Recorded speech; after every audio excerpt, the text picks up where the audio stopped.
6 years of silence, 6 years of being invisible, one sentence in Sicilian, and everything shattered. When Kaya Bellini answered the most dangerous man in New York in his own forgotten dialect, she signed her death warrant, or her rebirth. Dominic Varelli doesn't forgive. He doesn't forget. And he never lets anyone see beneath his mask. But the waitress who saved his life wasn't just anyone. She was a ghost from the past his empire tried to bury. This is a story of blood, betrayal, and two people who should have destroyed each other, but chose something far more dangerous instead. Stay until the end, hit that like button, and comment your city below so I can see how far this story travels. Now, let's begin. The rain fell like bullets on the streets of Manhattan, turning the sidewalks into rivers of neon and shadow. Inside Rossini's, the Italian restaurant tucked into a forgotten corner of Little Italy, the world moved in muted tones, clinking glasses, hushed conversations, the scrape of forks against porcelain. It was the kind of place where questions weren't asked and faces were quickly forgotten. Kaya Bellini preferred it that way. She moved between the tables like smoke, her dark hair pulled back tight, her uniform crisp and unremarkable. Invisible. That was the goal. That had always been the goal. For 6 years, she had perfected the art of being no one. No past, no future, no footprint. Just another waitress in a city that swallowed people whole and never spit them out. Table 7 needs water, Marco grunted from behind the bar, his thick Brooklyn accent cutting through the low hum of the restaurant. Kaya nodded without a word, filled a pitcher, and glided toward the corner booth. She didn't look up.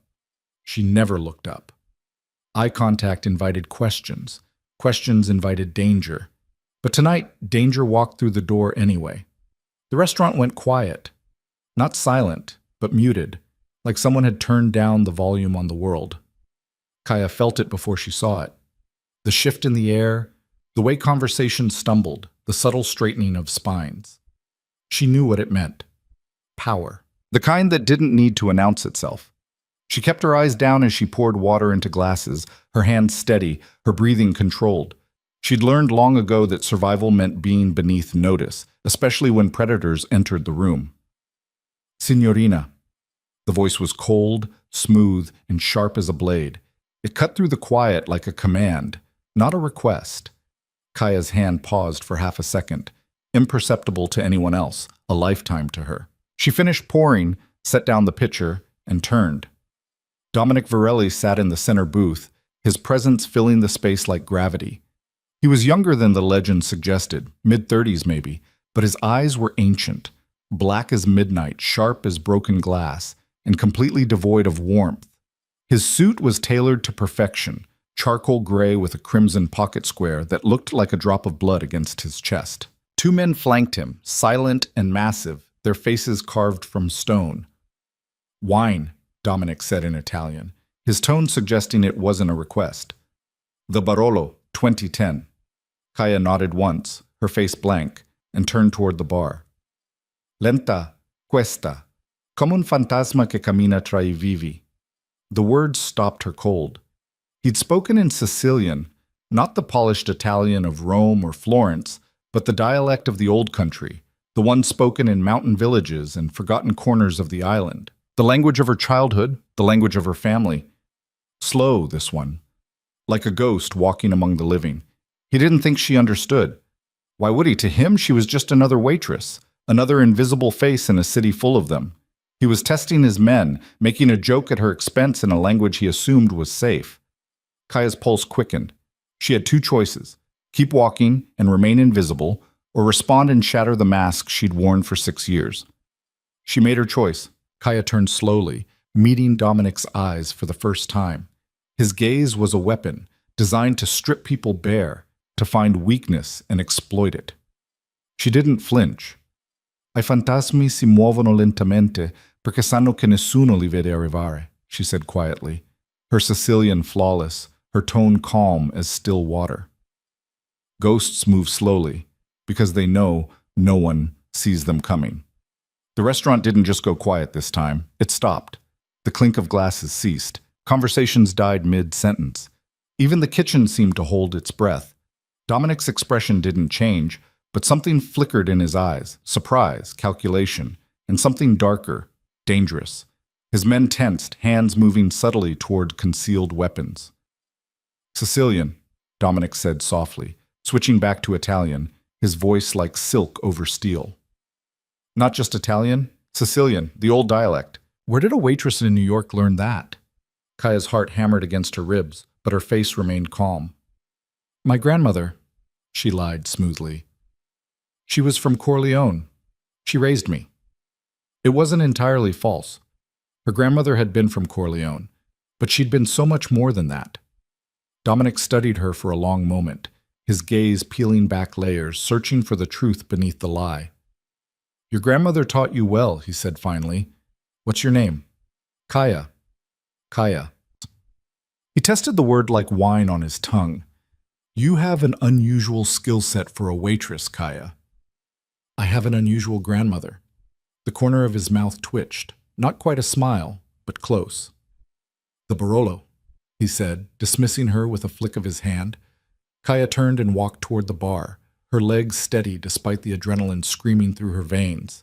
She could feel his eyes on her back, dissecting her, cataloging her, filing her away as a curiosity or a threat. What the hell was that? Marco hissed as she reached the bar. His face was pale, his hands shaking slightly as he pulled the bottle of Barolo from the wine rack. Nothing, Kaya said calmly. He made a joke? I responded. That's not nothing. That's Dominic Varelli. Do you have any idea who he is? I know exactly who he is. And she did. Everyone in the city knew Dominic Varelli. He was the king of the underworld, the man who controlled everything from the docks to the Diamond District. His family had ruled New York's criminal empire for 3 generations, and Dominic had taken it further than his father or grandfather ever dreamed. He was ruthless, intelligent, and utterly untouchable. Crossing him was suicide. Drawing his attention was nearly as bad. Kaya had just done both. She carried the wine back to his table, uncorked the bottle with practiced ease, and poured a measure into his glass. Dominic lifted it, swirled it once, and took a slow sip. His eyes never left hers. Perfect, he said.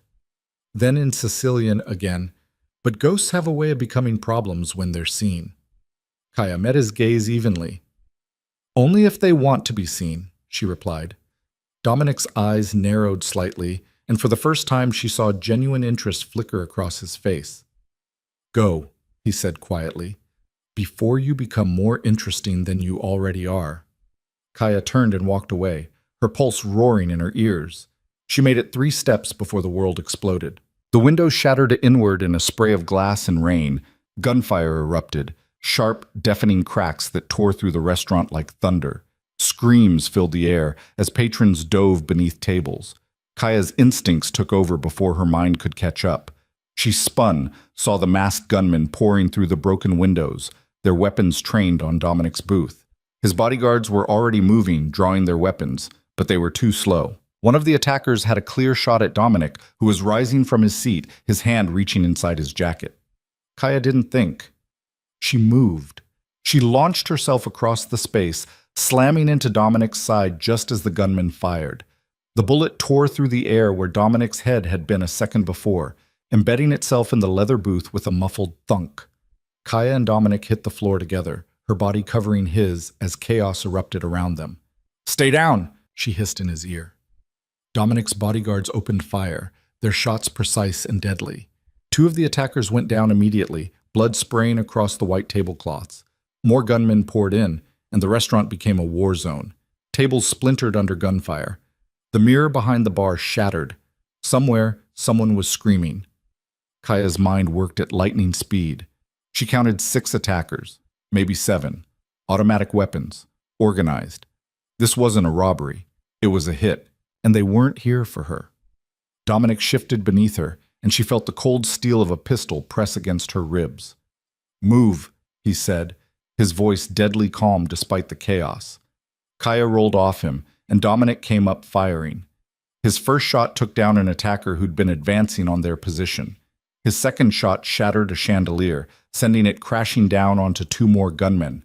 His movements were fluid, economical, lethal. This was a man who had lived his entire life in violence. Kitchen, Dominic barked at his men. Move! His bodyguards laid down covering fire as Dominic grabbed Kaya's wrist, not gently, and hauled her toward the back of the restaurant. She didn't resist. Whatever was happening, staying here meant dying. They burst through the kitchen doors into a world of steam and stainless steel. The cooks had already fled, leaving pots boiling over and flames licking at abandoned pans. Dominic's grip on her wrist was iron as he dragged her toward the back exit. "Who are you?" he demanded, his voice sharp as a knife. "No one," Kaya gasped. "Liars don't tackle crime lords to save their lives. Who are you?" Before Kaya could answer, the kitchen doors exploded inward. 3 more attackers stormed through, weapons raised. Dominic shoved Kaya behind him and fired twice, dropping one of them instantly. His bodyguards took down the other 2, but not before one of them got off a shot. The bullet caught Dominic's lead bodyguard in the shoulder, spinning him around. "Vaffanculo," the man snarled, clutching his arm. "Move," Dominic ordered. He kicked open the back door and pulled Kaya into the alley, rain immediately drenching them both. A black SUV screeched around the corner, its doors already open. "Get in," Dominic commanded, shoving Kaya toward the vehicle. "I'm not—" "Get in." The tone left no room for argument. Kaya climbed into the SUV, and Dominic followed, his bodyguards piling in after them. The driver floored it before the doors were even closed, tires screaming on the wet pavement. Kaya pressed herself against the far window, her heart hammering, her mind racing. This wasn't possible. This wasn't real.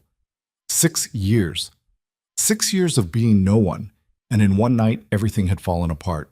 Dominic turned to her, rain dripping from his dark hair, his black eyes burning with intensity. "Start talking," he said quietly.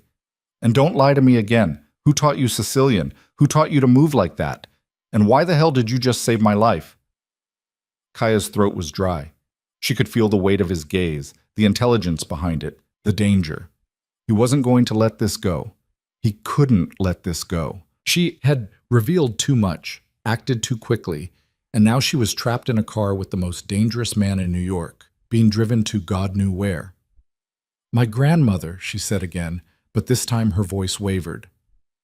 "Bugiarda," Dominic said softly. "Liar.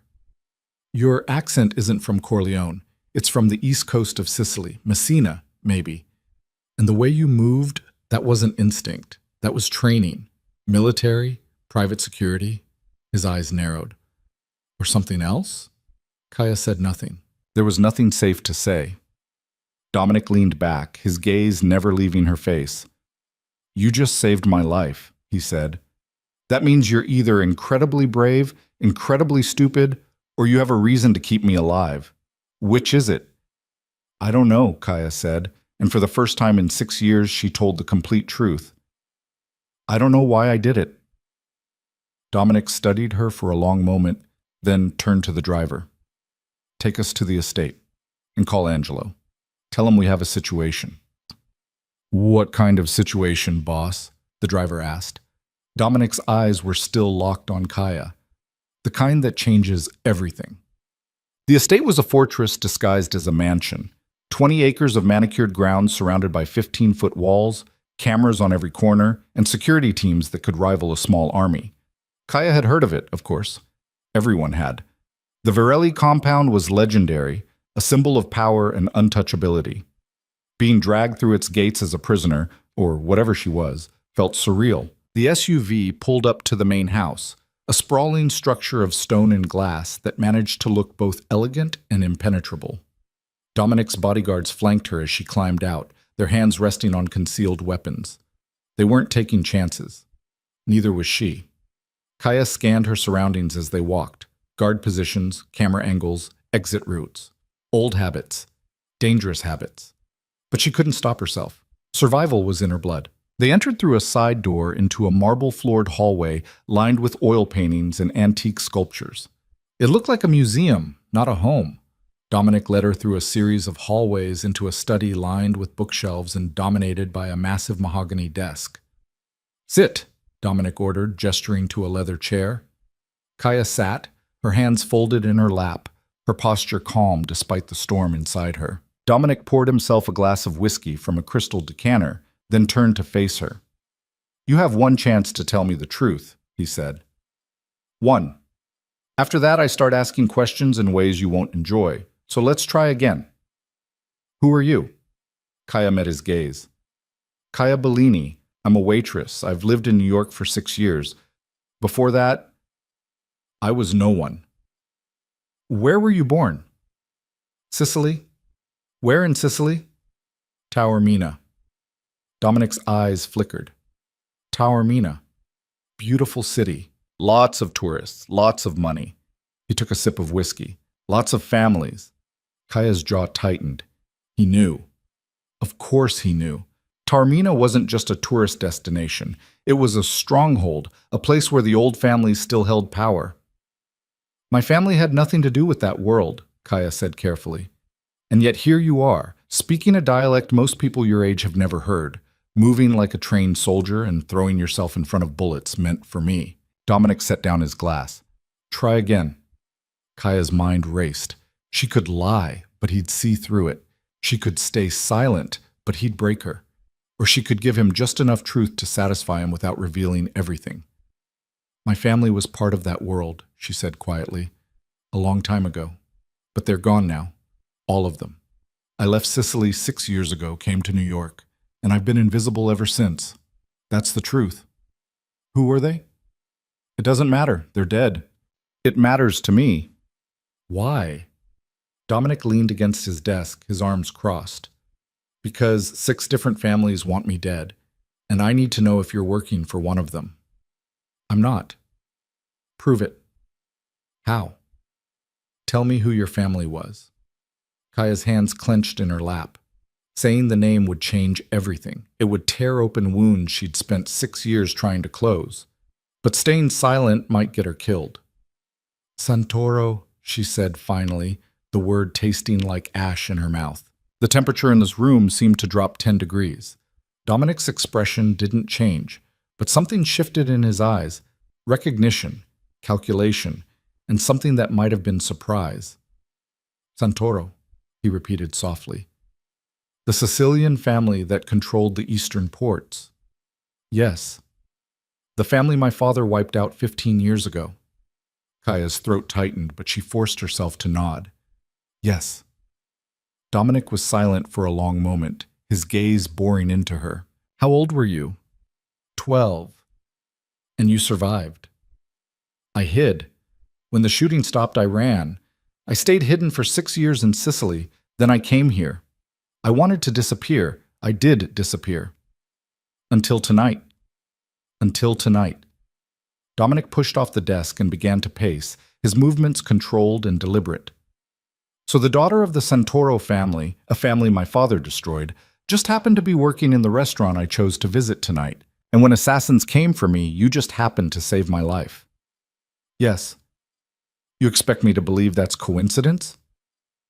I don't care what you believe, Kaya said, her voice sharper than she intended. I didn't plan this. I didn't know you'd be there. I've spent 6 years avoiding people like you, and tonight I made a mistake. I should have let them kill you. Dominic stopped pacing and turned to face her, his eyes blazing. But you didn't. No. Why not? If my family destroyed yours, why save me? Kaya didn't have an answer. She'd asked herself the same question 100 times in the car ride here. Instinct? Stupidity? Some buried sense of honor that refused to let an unarmed man die in front of her? I don't know, she admitted. Dominic studied her for a long moment, then made a decision. You're staying here. What? You're staying, under my protection. Those men tonight, they weren't random thugs. They were professionals, coordinated. Someone sent them, and they won't stop until I'm dead, which means anyone associated with me is now a target. He paused. Including you. I'm not associated with you. You are now. The moment you tackled me, you became part of this. They'll come for you to get to me, or they'll assume you know something and come for you anyway. Either way, you're dead if you leave. Kaya's pulse raced.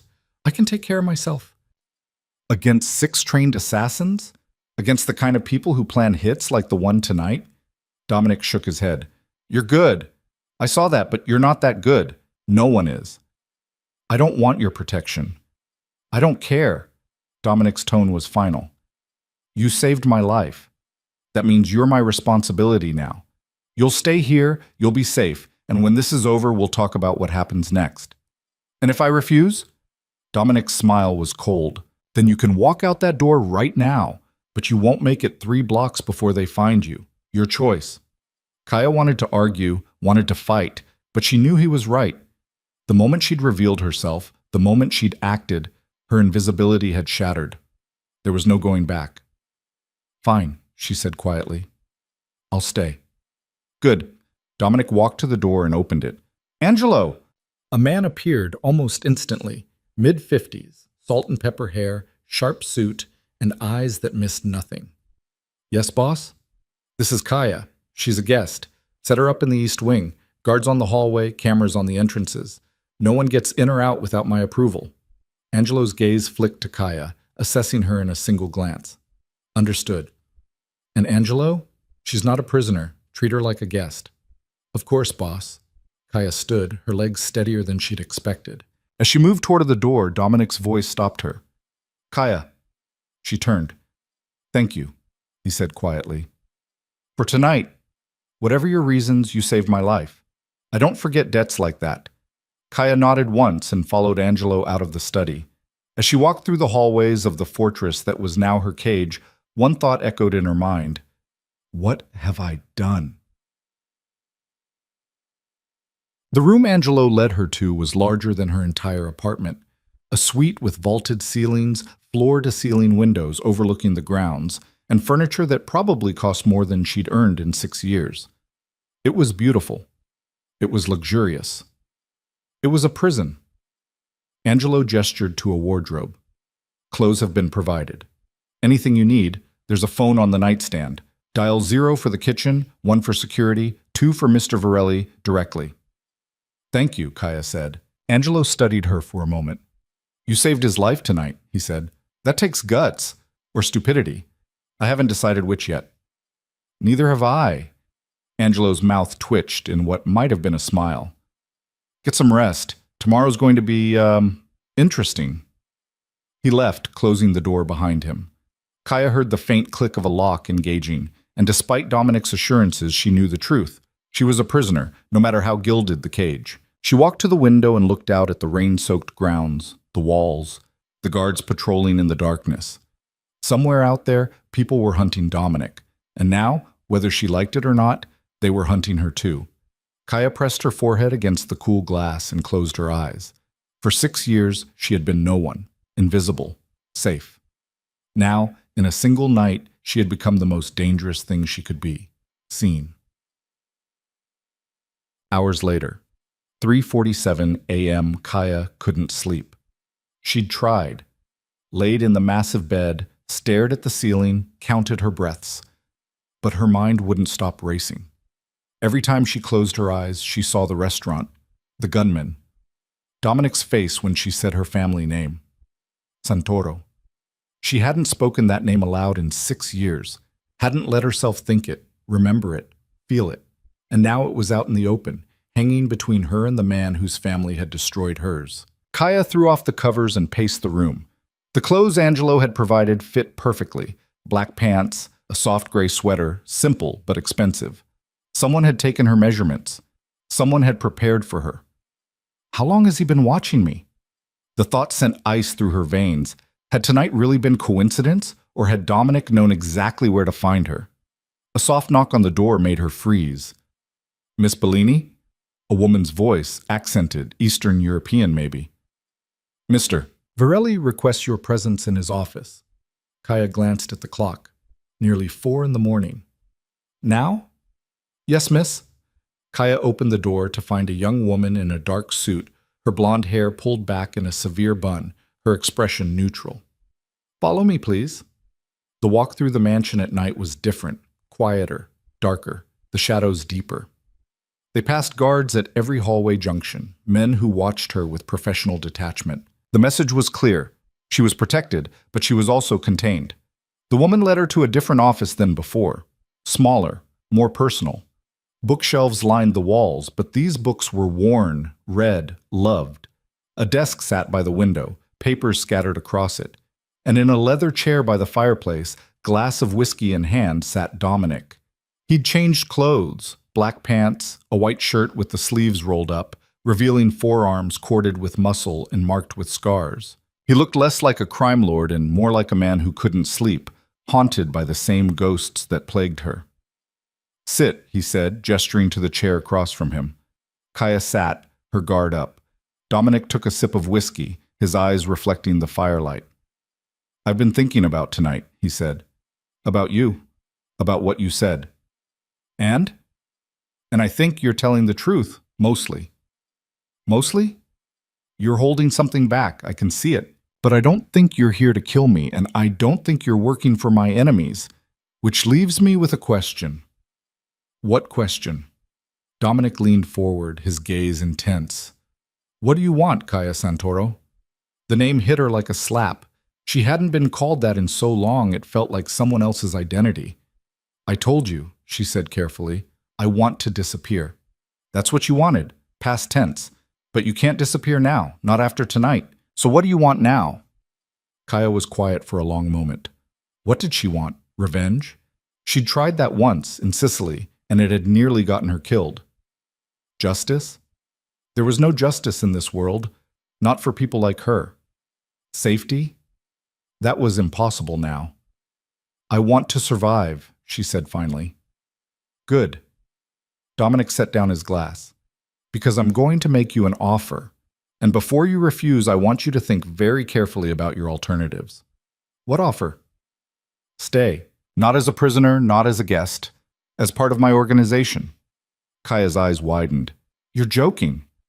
"I never joke about business. You have skills I need.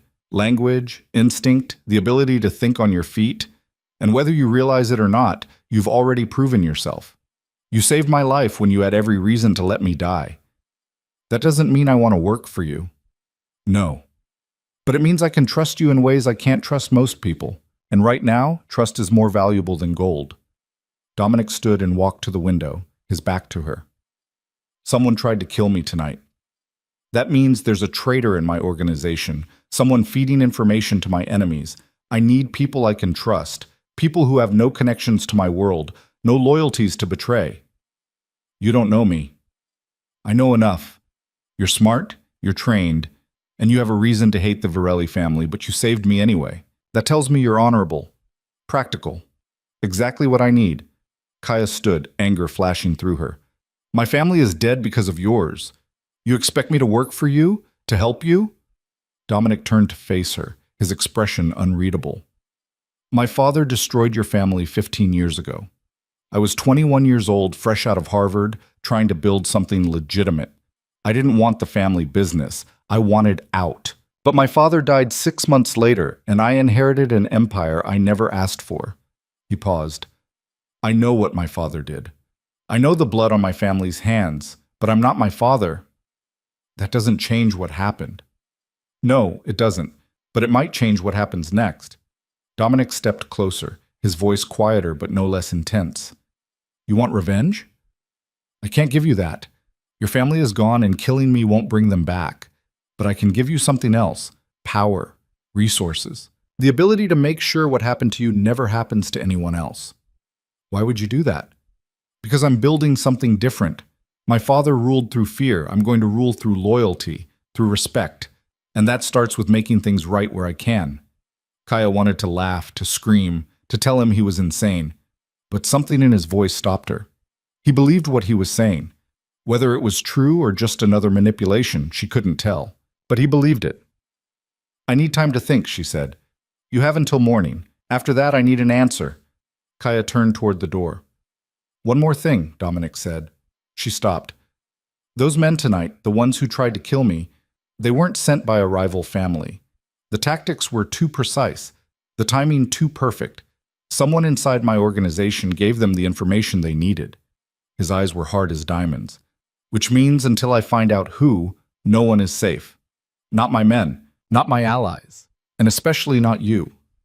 So whatever you decide, don't leave this compound, because outside these walls, you're already dead." Kaya nodded and left the office, her mind spinning. As she walked back to her room, escorted by the silent blonde woman, one thought echoed through her head. He's right. I can't go back. There is no back anymore. The invisible girl was gone, and in her place stood someone who would have to choose: disappear forever, risking death at every turn, or step into the light and become someone powerful enough that no one would ever make her disappear again. By the time she reached her room, the sun was beginning to rise over the walls of the Virelli compound, painting the sky in shades of blood and gold. Kaya stood at the window and watched the new day break, and she knew, with absolute certainty, that nothing would ever be the same. Kaya made her decision before the sun fully cleared the horizon. She found Dominic in the same office, still awake, still dressed in the clothes from the night before. He looked up when she entered, his expression unreadable, though something flickered in his dark eyes. Anticipation, maybe, or calculation. "I'll stay," she said without preamble, "but I have conditions." Dominic leaned back in his chair, a ghost of a smile touching his lips. "I'm listening." "I don't kill for you. I don't torture. I don't do anything that makes me like the people who destroyed my family." "Agreed." "I want access to everything. Your files, your operations, your network. If I'm going to help you find the traitor, I need to see it all." Dominic's eyes narrowed slightly. "That's asking for a lot of trust." "You said you needed people you could trust. This is what that costs." For a long moment he studied her, and Kaya forced herself to hold his gaze. She couldn't show weakness now, not when everything hung in the balance. "Fine," Dominic said finally. "But understand this. If you betray me, if you use that access for anything other than finding the traitor, there won't be anywhere in the world you can hide. Are we clear?" "Crystal." Dominic stood and extended his hand. "Welcome to the Virelli family, Kaya Santoro." Kaya stared at his hand for a moment, then took it. His grip was firm, his skin warm, and the handshake felt like signing a contract in blood. "Don't call me Santoro," she said quietly. "That name died a long time ago. I'm Kaya Bellini now." "Then welcome, Kaya Bellini." Dominic released her hand. "Get some sleep. We start at noon. Angelo will brief you on the basics, how the organization works, who's who, what we're dealing with." "I don't need sleep." "Yes, you do. You're running on adrenaline and fear, and both will burn out soon. Rest. That's an order." Kaya wanted to argue, but exhaustion was already creeping in at the edges of her consciousness. The last 24 hours had been a lifetime compressed into minutes, and her body was beginning to rebel. "Fine," she said, "but noon, not a minute later." "Noon," Dominic agreed. Kaya turned to leave, but his voice stopped her at the door. "Kaya?" She looked back. "You made the right choice." "We'll see," she said, and walked out. Back in her room, Kaya collapsed onto the bed fully clothed. Sleep claimed her almost instantly, dragging her down into darkness where ghosts waited, her father's face, her mother's scream, the smell of smoke and blood that had followed her across an ocean and 6 years of running. When she woke, sunlight was streaming through the windows and someone was knocking softly on the door. "Miss Bellini? It's 11:45. Kaya sat up, disoriented, her body stiff and aching. For a moment, she didn't know where she was. Then it all came rushing back: the restaurant, the gunfire, Dominic's offer, her decision. "I'm awake," she called out. "Mr. Moretti is waiting for you in the South Conference Room. I've left clothes outside your door." Kaya found a garment bag hanging on the door handle. Inside was a tailored black pantsuit, a cream silk blouse, and leather boots that looked like they cost more than her monthly rent used to. Everything fit perfectly, which meant someone had been very thorough in their assessment of her. She dressed quickly, pulled her dark hair back into a sleek ponytail, and studied herself in the mirror. The woman looking back at her was a stranger, polished, composed, dangerous. Not a waitress anymore. Not invisible. "Who are you now?" She didn't have an answer. The South Conference Room was a study in controlled power. Floor-to-ceiling windows overlooked the estate grounds, where men in dark suits patrolled with the precision of a military operation. A long mahogany table dominated the center of the room, surrounded by leather chairs. And at the head of that table sat Angelo Moretti, a stack of files in front of him and a laptop open at his side. "Miss Bellini," he said, gesturing to the chair beside him. "Please, sit." Kaya sat, her posture straight, her hands folded on the table. Angelo studied her for a moment, his gray eyes sharp and assessing. "Mr. Virelli tells me you're going to help us identify the traitor." That's the plan. Do you have any experience with this kind of work? No? Then let me be very clear about what you're walking into. Angelo opened the first file, revealing photographs of men in suits, some smiling at galas, others caught in surveillance photos, all of them looking powerful and dangerous. The Varelli organization is comprised of approximately 200 made members, another 500 associates, and countless civilians on the payroll. We control shipping, construction, waste management, several legitimate businesses, and interests in everything from real estate to entertainment. We are, by any measure, one of the most powerful criminal enterprises on the East Coast. I'm aware. Good. Then you'll also be aware that with that power comes enemies. 6 families would love to see Dominic dead. The Calabrese family in Boston, the Russos in Philadelphia, the DeLucas in Chicago, the Petrov Bratva out of Brooklyn, the Yamaguchi Gumi operating out of Jersey, and most recently the Sands cartel pushing up from Miami. Any one of them could have orchestrated last night's attack. But you don't think they did, Kaya said. Angelo's eyebrow lifted slightly. Why would you say that? Because if an outside family had orchestrated it, you'd be hitting back already. You're not, which means you think it came from inside. Angelo's lips twitched in what might have been approval. Mr. Varelli chose well. Yes, we believe the attack was orchestrated internally. The timing was too precise. The attackers knew exactly when Dominic would be at that restaurant, exactly where he'd be sitting, and exactly how many guards would be with him. That information doesn't leave this organization. How many people knew he'd be there? 7, Dominic himself, myself, his driver Carlo, his 2 bodyguards Marco and Luca, his cousin Vincent who manages security, and his sister Gianna who handles legitimate business operations. And you trust all of them? I've worked with Dominic for 15 years. Marco and Luca have been with us for a decade. Carlo's been driving for the family since Dominic's father was alive. Vincent and Gianna are blood. Angelo paused. But trust is a luxury we can't afford right now. Someone talked. We need to find out who. Kaya leaned back in her chair, thinking. What about electronic surveillance? Could someone have tapped phones, hacked emails? We sweep for bugs weekly. Our communications are encrypted. It's possible, but unlikely. Then it's someone in that group of 7, or someone they told. That's what we believe. So where do I come in? Angelo closed the file and opened another. This one contained dossiers, detailed backgrounds on each of the 7 suspects.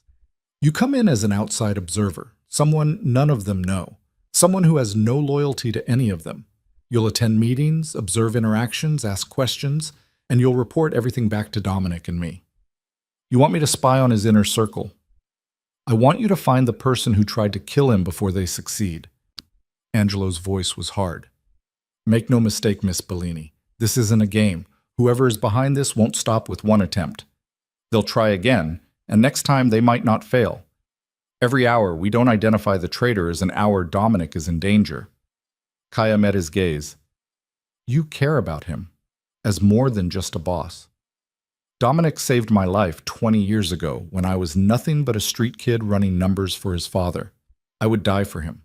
So yes, I care. Angelo's expression softened slightly. He's a good man, Miss Bellini. Better than this world deserves. Don't let his name or his reputation fool you. He's trying to build something different here. Why are you telling me this? Because I need you to understand what's at stake, and because I need to know if I can trust you. Can you? Angelo studied her for a long moment. I don't know yet, but Dominic thinks so, and I've learned to trust his instincts. So I'm giving you a chance. Don't waste it. Before Kaya could respond, the door opened and Dominic walked in. He'd changed. Dark gray suit, black shirt, no tie. He looked every inch the crime lord, powerful and untouchable. Angelo, he said with a nod, then turned to Kaya. How's the briefing going? She's sharp, Angelo said. Ask the right questions. Good. Dominic pulled out a chair and sat down across from Kaya. Because we have a situation that requires sharp thinking. I received a message this morning from the Calabrese family. They want a meeting. Angelo stiffened. When? Tonight. Marco Calabrese himself, along with 2 of his lieutenants. Neutral ground, the Meridian Hotel downtown. It's a trap, Angelo said immediately. Maybe. Or maybe Marco wants to discuss terms. The Calabrese family has been quiet lately. Too quiet. This could be an opportunity to feel out where they stand. Or it could be a second attempt on your life, which is why I'm bringing insurance. Dominic looked at Kaya. You're coming with me. Kaya's pulse quickened. Why me? Because no one knows who you are. To the Calabrese family, you'll look like a new associate, someone unimportant, which makes you the perfect observer. You'll watch, listen, and tell me if anything feels wrong. I'm not a bodyguard. No, you're something better. You're someone with fresh eyes and good instincts. Last night proved that. Kaya wanted to argue, but she could see the logic. She was an unknown variable, someone the enemy wouldn't account for. And if she was going to help find the traitor, she needed to understand the players. What do I need to know about the Calabrese family? She asked. Angelo pulled out another file. Marco Calabrese is 58, old school, ruthless, but honorable in his own way. He's been running Boston for 30 years and has no love for the Varellis, but he's also pragmatic. If he sees an advantage in peace, he'll take it. And if he sees an advantage in war, then we'll all be dead by tomorrow, Angelo said flatly. Comforting. Dominic's mouth twitched. Welcome to my world, Kaya. Get ready. We leave at 7. The next few hours passed in a blur of preparation. Angelo walked Kaya through protocols, where to stand, when to speak, what signals meant danger. She was fitted with a discreet earpiece that would let her communicate with Dominic's security team, given a detailed layout of the Meridian Hotel, and shown escape routes in case everything went wrong. You're not armed, Angelo said as they reviewed the plan. Marco's people will scan everyone at the door. If they find a weapon on you, the meeting's over and we lose credibility. So if things go bad, I'm defenseless. No, if things go bad, you run. That's your only job. Survive and report back what you saw. And Dominic? Dominic can take care of himself. Kaya wasn't so sure about that, but she kept her thoughts to herself. At 6:45, she met Dominic in the main foyer. He looked like he'd stepped out of a magazine, charcoal suit perfectly tailored, black overcoat draped over his shoulders, his dark hair combed back to reveal the sharp angles of his face. He looked powerful, dangerous, and absolutely in control. Ready? He asked. As I'll ever be. They rode to the hotel in silence, flanked by 2 armored SUVs carrying Dominic's security team. Kaya watched the city pass by outside the tinted windows, the glittering lights of Manhattan, the crowds of people living their normal lives, completely unaware of the wars being fought in the shadows. The Meridian Hotel was a monument to old New York money, marble floors, crystal chandeliers, and the kind of understated elegance that whispered wealth rather than shouting it. Dominic's team swept the lobby before they entered, checking exits and scanning for threats. 3rd floor, private dining room. Angelo's voice came through Kaya's earpiece. Marco's already there with his people. You're clear to proceed. Dominic offered Kaya his arm. Stay close, he said quietly, and trust your instincts. If something feels wrong, squeeze my arm twice. Kaya took his arm, and they walked into the hotel like they owned it. The private dining room was intimate. A single table set for 6, candles flickering in crystal holders, and floor-to-ceiling windows overlooking the city. 3 men were already seated, and they stood as Dominic entered. Marco Calabrese was exactly as Angelo had described. Late 50s, silver hair, expensive suit, and eyes that had seen too much death to be shocked by anything. His 2 lieutenants flanked him, younger men with hard faces and harder eyes. Dominic, Marco said, his voice carrying a thick Boston accent. Good of you to come. Marco, you said it was important. It is. Please sit. Dominic gestured for Kaya to take the chair beside him, and they sat in unison. Marco's eyes flicked to Kaya, assessing her in a single glance. Who's your friend? Marco asked. An associate, Dominic said smoothly. Kaya Bellini, she's new to the organization. Bellini, Marco tested the name. Italian? Sicilian, Kaya said, her voice calm. Marco smiled, though it didn't reach his eyes. Sicilian, just like Dominic's father. How fitting. Let's skip the pleasantries, Dominic said. You didn't call this meeting to discuss my staffing choices. What do you want, Marco? Marco leaned back in his chair, his expression turning serious. I want to talk about last night. Kaya felt Dominic tense beside her, though his face remained impassive. What about last night? Dominic asked. 6 men attacked a restaurant you were dining in. Professional hit squad. Well-armed, well-coordinated. You survived by luck and the quick thinking of someone who wasn't even supposed to be there. Marco's eyes flicked to Kaya again. Quite a coincidence. Get to the point. The point, Dominic, is that someone wants you dead. And when wars start in New York, everyone bleeds. I didn't come here to threaten you. I came to offer information. In exchange for what? In exchange for peace. The Calabrese family has no interest in seeing you dead. We have our territory, you have yours. But if someone's making moves against you, I need to know it's not going to spill over into my operations. Dominic was silent for a moment, studying Marco. You know who's behind it. I have suspicions. Share them. Marco glanced at his lieutenants, then back to Dominic. 2 weeks ago, one of my captains was approached by an intermediary, someone offering a substantial amount of money for information about your movements, your security protocols, your routines. Kaya's pulse quickened. And? Dominic's voice was dangerously quiet.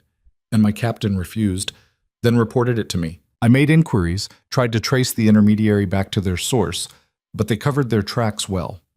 All I know is they're well-funded, professional, and they're not working for any of the traditional families. Then who?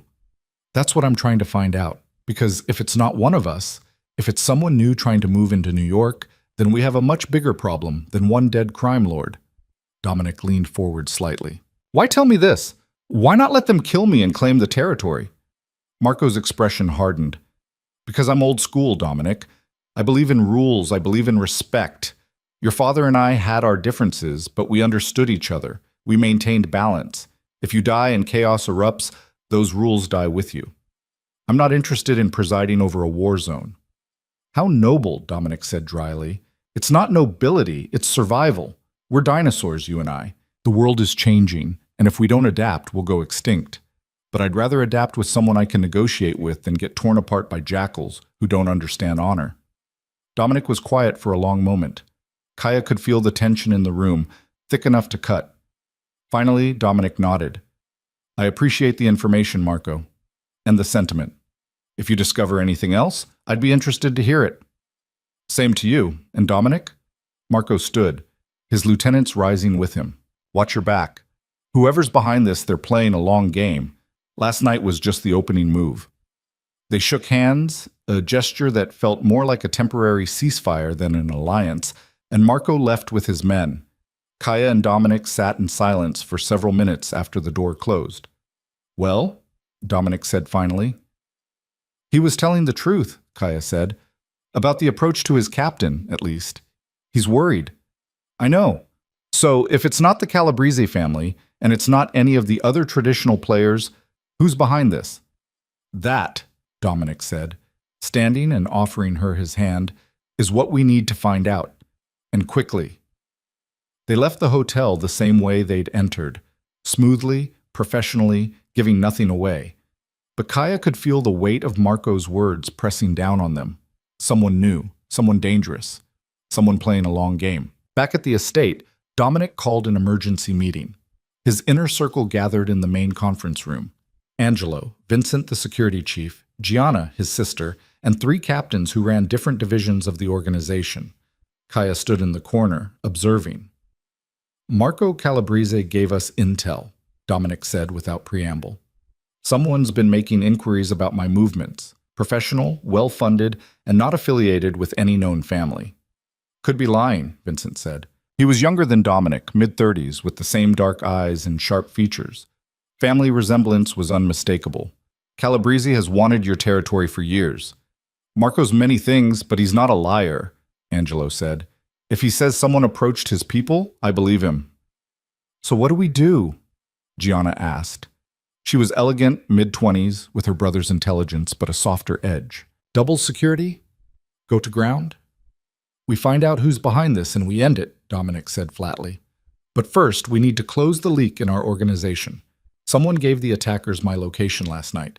Until we find out who, no one is safe. You think it's one of us? Vincent's voice was sharp, almost offended. I think someone in this organization talked. Whether they meant to or not, they gave away information that nearly got me killed. Then we interrogate everyone who knew your location, one of the captains said. Start at the bottom, work our way up. And tip off the traitor that we're hunting them? Angelo shook his head. No, we need to be subtle. Watch, wait, and see who makes a mistake. While more attempts are made on Dominic's life, Gianna's voice was strained. That's not acceptable. Neither is starting a witch hunt that could tear this organization apart, Dominic said. Angelo's right. We watch, we wait, and we stay smart. The meeting continued for another hour. Strategies discussed and discarded, security measures debated. Kaya watched them all. The body language, the tensions, the alliances. Vincent was protective of his cousin, but resentful of Angelo's influence. Gianna was worried, but trying to hide it. The captains were loyal, but nervous, each one likely wondering if they were under suspicion. And through it all, Dominic remained calm, controlled, giving nothing away. When the meeting finally ended and the room emptied, Dominic turned to Kaya. What did you see? Kaya hesitated, choosing her words carefully. Vincent doesn't trust Angelo. Gianna's scared but trying not to show it. The captains are loyal, but they're also afraid. If you push too hard, you'll create paranoia. If you don't push hard enough, the traitor will have time to cover their tracks. So what would you do? I'd make the traitor think they've won. Let them believe they're safe, that you don't suspect anyone inside. Meanwhile, I'd watch financial records, communications, anything that might show unusual activity. People get careless when they think they're safe. Dominic studied her for a long moment, then nodded. Good instincts. Get some rest. Tomorrow, you start digging. Kaya left the conference room and headed back to her suite, exhaustion finally catching up with her. But as she walked through the quiet hallways, she couldn't shake the feeling that she was being watched. She turned a corner and nearly collided with Gianna. Sorry, Kaya said, stepping back. Gianna smiled, but it didn't reach her eyes. Kaya, right? The waitress who saved my brother's life. That's me. I wanted to thank you. Dominic is... Gianna paused, her composure slipping slightly. He's all I have left. Our father's gone. Our mother died when we were young. If something happened to him... I understand. Gianna's eyes searched Kaya's face. Do you? Because I'm not sure I understand you. You appear out of nowhere, saved Dominic's life, and now you're working for him? That's quite a career change from waitressing. There was suspicion in her voice, carefully controlled but unmistakable. Your brother made me an offer I couldn't refuse, Kaya said carefully. Or wouldn't refuse. What are you suggesting? I'm suggesting that the timing is awfully convenient. Dominic gets attacked, you save him, and suddenly you're part of the organization. It's a great way to get close to someone you want to betray. Kaya's jaw tightened. If I wanted your brother dead, I would have let those bullets hit him. Maybe. Or maybe you're playing a longer game. They stared at each other for a long moment, tension crackling between them. Finally, Gianna stepped back. I hope you're what you appear to be, Kaya, for your sake. Because if you're not, if you hurt my brother in any way... She didn't finish the threat. She didn't need to. Gianna walked away, leaving Kaya alone in the hallway, her heart pounding. So much for trust. Back in her room, Kaya stood at the window and stared out at the darkened grounds. Somewhere out there, an enemy was planning their next move, and inside these walls, someone was waiting to betray Dominic. She was caught in the middle of a war she hadn't asked for, surrounded by people who didn't trust her, working for a man whose family had destroyed hers. And the worst part? She was starting to care whether he lived or died. That realization terrified her more than any bullet ever could. 3 days later, Kaya sat in Angelo's office surrounded by financial records, surveillance logs, and communication transcripts. Her eyes burned from staring at screens. Her back ached from hours hunched over documents. But she'd found something. Angelo, she called out, not looking up from the laptop. Come look at this. Angelo crossed the room and peered over her shoulder at the spreadsheet displayed on the screen. What am I looking at? Wire transfers. Small ones, 1,000 here, 1,500 there, all going to the same offshore account over the past 3 months. Total amount just over $40,000. Whose account are these coming from? That's the interesting part. Kaya pulled up another window. The transfers are being routed through 6 different shell corporations, but when you trace them back to their source, They all originate from the same place. The security division budget. Angelo's expression darkened. Vincent's department. It could be coincidence. Maybe legitimate expenses that weren't properly documented. Or maybe Vincent's been selling information to the highest bidder. Angelo pulled out his phone. I need to tell Dominic. Wait, Kaya grabbed his wrist. We don't have proof. All we have are suspicious transfers. If you accuse Vincent without solid evidence, and he's innocent, you'll destroy the trust between him and Dominic. Family trust. And if he's guilty and we wait, Dominic could die. So we get proof. Real proof. Before we blow this open. Angelo studied her for a long moment, then slowly lowered his phone. What do you suggest? Vincent manages security for all of Dominic's public appearances, right? When's the next one? Tomorrow night. Charity gala at the Metropolitan Museum. Black tie. 500 guests. Mostly legitimate business owners and politicians. Dominic's giving a speech about his family's philanthropic foundation. Perfect. We tell Vincent the location and time, but we feed him false information about Dominic's route to the venue and his security detail. Then we watch. If someone shows up along the fake route, we know Vincent's the leak. Angelo's eyes narrowed in approval. You think like a strategist. I think like someone who survived by being 3 steps ahead of everyone else. Kaya closed the laptop. Can you set it up without making Vincent suspicious? I can try. But Kaya, if Vincent is the traitor, he's family. Dominic will have to make a choice no one should have to make. I know. That evening, Kaya found herself summoned to Dominic's private study. He was standing by the window when she entered, a glass of whiskey in his hand, his silhouette dark against the city lights beyond. Close the door, he said without turning. Kaya complied, her pulse quickening. Something in his tone put her on edge. Dominic turned to face her, and she saw exhaustion in the lines around his eyes, tension in the set of his shoulders. Angelo told me about the transfers, and your plan for tomorrow night. I thought we agreed to get proof before. He told me because I asked him directly if there had been any developments. Don't blame Angelo for doing his job. Dominic took a sip of whiskey. Do you really think it's Vincent? I think someone in your security division is moving money in ways they shouldn't be. Whether that's Vincent directly or someone under him, I don't know yet. Vincent and I grew up together. We're not just cousins. We're brothers in everything but blood. When my father died, Vincent stood beside me. When I rebuilt this organization, he was my right hand. I know. Do you? Because you're asking me to consider the possibility that one of the only people I trust completely has been trying to kill me. Kaya moved closer, her voice gentle but firm. I'm asking you to consider the possibility that someone you trust has betrayed you. That's not the same thing as assuming guilt. But if we don't investigate, if we ignore the evidence because it's uncomfortable, then the next attempt might succeed. Dominic was quiet for a long moment, his dark eyes studying her face. You're right. I hate it, but you're right. He set down his glass. Tomorrow night, we run your trap. But Kaya, if Vincent is innocent and this damages our relationship, the consequences fall on you. Understood. And if he's guilty, Dominic's voice dropped to something cold and dangerous. Then I deal with him my way. Kaya nodded, though something in his tone sent ice through her veins. She'd seen what happened to traitors in this world. She'd lived through it. There's something else, Dominic said, changing the subject. Tomorrow's gala. You're coming with me. As my date. Kaya's eyes widened. What? The event is high profile. Politicians, business leaders, people who could be useful or dangerous. I need someone beside me who can read a room, who can watch for threats I might miss. That's you. I'm not exactly gala material. You will be. Dominic walked to his desk and pressed a button on the intercom. Send her in. The door opened and a woman entered, mid-40s, elegant, with sharp eyes that assessed Kaya in a single sweeping glance. This is her? Kaya, meet Sofia Marchesi. She's going to prepare you for tomorrow night.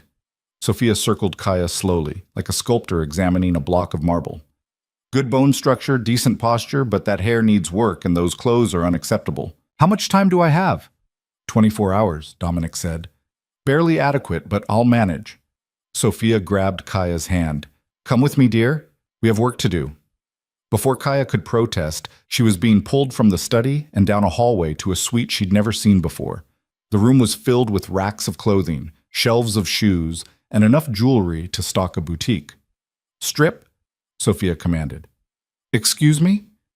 "Your measurements. I need to know what we're working with. Don't be shy. I've dressed everyone from senators' wives to movie stars. You're not showing me anything I haven't seen before." Kaya reluctantly complied, and for the next hour, she was measured, photographed, and critiqued. Sophia worked with ruthless efficiency, pulling dresses from racks, holding them up to Kaya's frame, discarding most with a dismissive shake of her head. Too ingenue, too matronly, too obvious. Finally, Sophia pulled out a gown in deep emerald green. Try this. The dress was stunning. Sleeveless with a high neckline, it hugged Kaya's body before flowing into a subtle train. The fabric caught the light like water, elegant and understated, but impossible to ignore. Kaya stared at her reflection in the full-length mirror. The woman looking back at her was a stranger, powerful, sophisticated, dangerous in a completely different way than she'd been as a waitress. "Now you look like someone who belongs beside Dominic Varelli," Sophia said with satisfaction. "Tomorrow, we'll do your hair and makeup. By the time I'm finished, no one will remember the invisible girl. They'll only see the queen." That word, queen, sent an unexpected shiver through Kaya. Not of fear, but of something else. Recognition, maybe, or possibility. The next evening, Kaya descended the main staircase of the estate in the emerald gown, her dark hair swept up in an elegant twist, her makeup subtle but striking. At the bottom of the stairs, Dominic waited in a midnight blue tuxedo that made him look like he'd stepped out of a film about dangerous men and the women foolish enough to love them. His eyes widened slightly when he saw her, and for just a moment the mask of control slipped. "You look like someone who belongs beside you?" Kaya finished, echoing Sophia's words. "Like someone who could rule this city if she wanted to." Dominic offered his arm. "Ready? As I'll ever be." They rode to the museum in Dominic's personal car, a sleek black Mercedes with bulletproof glass and armor plating hidden beneath elegant lines. Angelo sat in the front passenger seat, his eyes constantly scanning the streets. The fake route they'd fed Vincent had them approaching from the east and using a specific back entrance. The real route took them from the south, directly to the main steps. "Radio check," Angelo said into his mic. "All teams report." A series of confirmations came through from the security details positioned around the museum. Everything was in place. "If Vincent's the leak, they'll be waiting on the east side," Kaya said quietly. "And if he's not, we've just wasted resources on paranoia," Angelo replied. They pulled up to the museum's grand entrance, where photographers and reporters were gathered behind velvet ropes. Camera flashes exploded as Dominic stepped out and offered his hand to Kaya. She took it, emerging from the car with a grace that surprised her. "Mr. Varelli, who's your date?" "Mr. Varelli, is it true you're expanding into international shipping?" Miss, what's your name?" Dominic ignored the questions, his hand warm and steady on the small of Kaya's back as he guided her up the steps and into the museum. The moment they crossed the threshold, they entered a different world, one of crystal champagne flutes, designer gowns, and the kind of wealth that never had to announce itself. "Stay close," Dominic murmured in her ear. "These people are more dangerous than any street thug. They smile while they stab you in the back." "Sounds familiar," Kaya replied, and felt rather than saw his slight smile. They moved through the crowd, Dominic's presence commanding attention without demanding it. People gravitated toward him, politicians wanting favors, businessmen seeking partnerships, society wives hoping for invitations. And through it all, Kaya watched and listened, cataloging names and faces, noting the subtle power dynamics at play. "Dominic Varelli, I was hoping I'd see you here." They turned to find a man in his 60s approaching, silver hair, expensive tuxedo, and eyes that calculated the value of everything they saw. Kaya recognized him from Angelo's briefings. Senator Richard Hastings, 3-term politician with a reputation for selling his influence to the highest bidder. "Senator," Dominic said smoothly, "still pretending to represent the people?" Hastings laughed, unbothered by the jab. "And you're still pretending to be a legitimate businessman. We all have our roles to play. Who's your lovely companion?" "Kaya Bellini," Dominic said, "a valued associate." "Bellini? Italian?" Sicilian, Kaya said, her voice cool. Even better. My great-grandmother was from Naples. Perhaps we're practically cousins. Hastings' smile was predatory. Tell me, Miss Bellini, how does someone become a valued associate of Dominic Virelli? It's not a position many people survive long enough to enjoy. By being useful, Kaya replied, and by knowing when to speak and when to listen. Excuse me, gentlemen, I need some air. She walked away before Dominic could respond, heading toward the terrace that overlooked the museum's sculpture garden. Behind her, she heard Hastings chuckle. Sharp tongue on that one. Careful she doesn't cut you with it, Dominic. Outside, the spring air was cool against Kaya's skin. She gripped the stone balustrade and took a deep breath, steadying herself. The performance was exhausting, playing the role of Dominic's companion, maintaining the facade, watching every word and gesture. Running away already? Kaya turned to find Gianna stepping onto the terrace, a champagne flute in her hand, her ice blue gown making her look like a winter princess. Just needed a moment, Kaya said. I don't blame you. These events are insufferable. All these people pretending to care about art and charity when really they're just here to make deals and gather blackmail material. Gianna moved to stand beside Kaya. You're good at this, though, playing the part, almost like you've done it before. I haven't. Really? Because you carry yourself like someone who grew up in this world.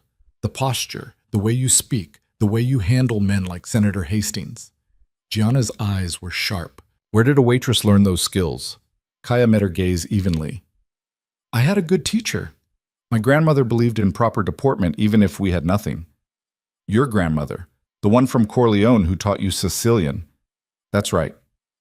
Interesting. Because I asked around about you, Kaya Bellini, and you know what I found?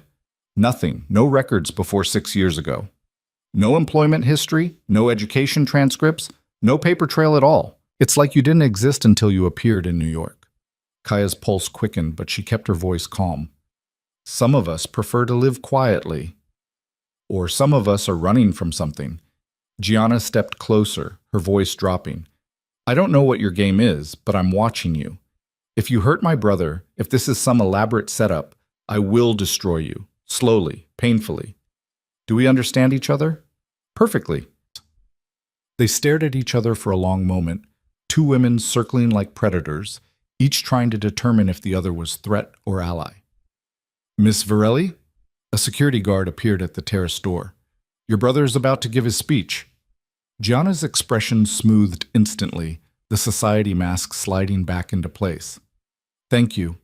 She looked at Kaya once more. Shall we? They returned to the main hall where a crowd had gathered around a small stage. Dominic stood at the podium, looking every inch the philanthropist rather than the crime lord. When he spoke, his voice carried authority and warmth in equal measure. Thank you all for coming tonight.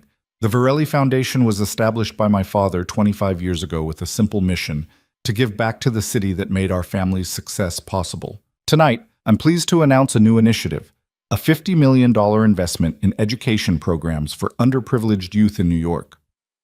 Applause filled the room. Kaya watched the crowd, noting who clapped enthusiastically and who merely went through the motions. But her attention was pulled away by a voice in her earpiece. Angelo, to all units, we have movement on the east perimeter. Multiple vehicles, armed personnel. They're setting up positions along the false route. Kaya's breath caught. The trap had worked. Someone had fed the fake information to an attack team. Do not engage, Angelo's voice continued. Observe and identify only. I repeat, do not engage. Kaya's eyes found Angelo across the room.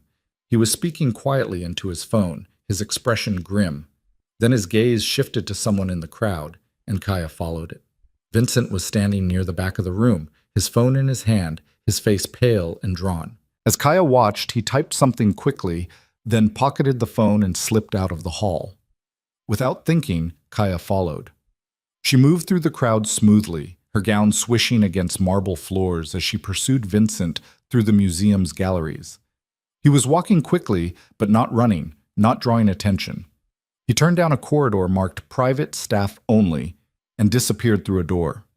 Kaya hesitated for only a moment before following. The door led to a service stairwell, and she could hear Vincent's footsteps echoing as he descended. She slipped off her heels, gathered her gown in one hand, and moved silently down the stairs after him. 2 flights down, Vincent exited into what appeared to be a storage area, crates of artifacts, maintenance equipment, dim lighting. Kaya cracked the door open just enough to see him pull out his phone and make a call. "It's me," Vincent said, his voice tight.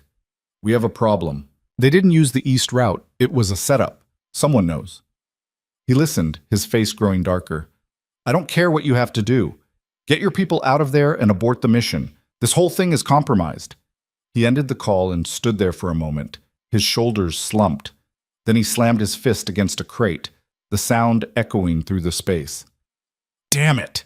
Vincent's voice cracked. "Damn it, Dominic. Why couldn't you just die quietly?" Kaya's heart was racing. She needed to get back, needed to tell Dominic, but before she could move, a hand clamped over her mouth, and she was yanked backward. "Don't scream," a voice whispered in her ear. "Don't move. I'm trying to save your life." Kaya's training took over. She drove her elbow back into her attacker's ribs, twisted out of their grip, and spun to face Gianna. "What are you doing?" Kaya hissed. "Stopping you from getting yourself killed." Gianna grabbed Kaya's arm and pulled her back up the stairs. "Vincent's not alone down there. His security team sweeps these areas during events. If they'd found you listening, you'd be dead before anyone knew you were missing." "He's the traitor. I heard him on the phone. I know, I've suspected for weeks." Gianna's voice was tight with emotion. "But we can't confront him here, not like this. We need to get Dominic and do this properly." They emerged back into the museum proper, both breathing hard. Gianna smoothed her dress, composed herself, then turned to Kaya. "Go to my brother. Tell him everything you heard. I'll make sure Vincent doesn't leave the building." "Why are you helping me?" Gianna's eyes were hard as diamonds. "Because despite my suspicions about you, I know my brother trusts you, and right now you're more loyal to him than his own blood." She paused. "Also because you were right. The timing was suspicious, but you could have let those bullets hit him, and you didn't. That means something." Before Kaya could respond, Gianna walked away, her elegant gown swishing as she disappeared into the crowd. Kaya found Dominic still working the room, shaking hands and exchanging pleasantries. She touched his elbow, and he immediately sensed something was wrong. He excused himself smoothly and led her to an alcove. "What happened?" Kaya told him everything. The surveillance report from Angelo, Vincent's phone call, the confirmation of betrayal. With each word, Dominic's expression grew colder, harder, until he looked like a statue carved from ice. "Where is he now?" Dominic's voice was deadly quiet. "Gianna's keeping him from leaving, but Dominic, get Angelo. Tell him to lock down the building. No one leaves until I say so." "What are you going to do?" Dominic's eyes met hers, and what she saw there made her blood run cold. "What I should have done the moment I suspected betrayal. I'm going to end this." 20 minutes later, the museum was locked down. Security teams sealed exits, guests were told there was a security concern and asked to remain calm, and Vincent Varelli was escorted to a private gallery that had been cleared of civilians. Kaya stood beside Angelo in the shadows as Dominic walked into the room where his cousin waited. Vincent was seated in a chair, 2 guards flanking him, his face a mask of defiance and resignation. "Take off the cuffs," Dominic ordered. "Boss, I don't think—" one of the guards started. "Take them off." The guards complied, stepping back. Vincent rubbed his wrists, his eyes never leaving Dominic's face. "You knew," Vincent said finally. "The whole time you knew." "I suspected. Then I tested. Then Kaya confirmed it." Dominic's voice was conversational, almost friendly, which somehow made it more terrifying. "How long, Vincent? How long have you been selling me out?" 6 months, since the Calabrese family first approached me." "Marco Calabrese?" "His son, Anthony. He offered me money, protection for my family, a way out of this life." Vincent laughed bitterly. "I was tired, Dom. Tired of the violence, the paranoia, the constant looking over my shoulder. I wanted what you never could give me, a normal life. So you decided to kill me instead. I didn't want you dead. I just wanted you gone. Out of power, retired, anything but this." Vincent gestured at the museum, at the guards, at the world they'd built. But you wouldn't step down. You kept pushing, kept expanding, kept making enemies. So yes, eventually I agreed to help them remove you. But I never pulled a trigger, Dom. I never gave the direct order. You just gave them the information, the locations, the timing, the security details. Dominic's voice dropped to a whisper. You just made it possible for someone else to pull the trigger. Yes. The admission hung in the air between them. Kaya saw the moment something broke in Dominic's eyes, the last thread of hope that maybe, somehow, this could be explained away. That maybe Vincent was being blackmailed or coerced. But no. Vincent had chosen this. Why? Dominic's voice cracked on the word. We're family. We're brothers. Because you're not my brother anymore, Dom. You haven't been since you took over the family. You became something else, something I don't recognize, and I can't follow you into whatever darkness you're heading toward. Dominic was silent for a long moment. Then he turned to Angelo. The attack team on the east perimeter, what happened to them? Picked up by NYPD when they tried to flee. Anonymous tip. Angelo's voice was flat. They'll talk eventually. Give up their employer. Anthony Calabrese. That would be my guess. Dominic nodded slowly, then looked back at Vincent. You have one chance. Tell me everything. Every conversation, every meeting, every piece of information you passed along. Give me enough to destroy the Calabrese operation completely. Do that, and I'll let you disappear. You'll be dead to this family, but you'll be alive. Vincent's eyes widened. You're letting me live? I'm giving you a choice. Betray your co-conspirators and save yourself, or stay loyal to them and die with them. And if I talk, you'll really let me go. You have my word. But Vincent, if you ever come back to New York, if you ever contact anyone in this organization, if you even think about crossing me again, I will find you. And what I do to you will make you wish I'd killed you tonight. Vincent's hands were shaking. I'll tell you everything. Good. Angelo, take him somewhere secure. Get everything on record. When he's done, give him money and a car, and get him the hell out of my city. As the guards escorted Vincent out, he stopped at the doorway and looked back at Dominic. For what it's worth, Dom. I'm sorry. I really am. So am I, Dominic said quietly. Because despite everything, I loved you like a brother. And now I have to live with the fact that I failed you somehow. That I became something that made you want me dead. You didn't fail me. You just became exactly what this world needed you to be. I'm just too weak to be part of that world anymore. Vincent left, and the room fell silent. Dominic stood completely still, his back to Kaya and Angelo, his shoulders rigid with control. Boss? Angelo said softly. Give me a minute.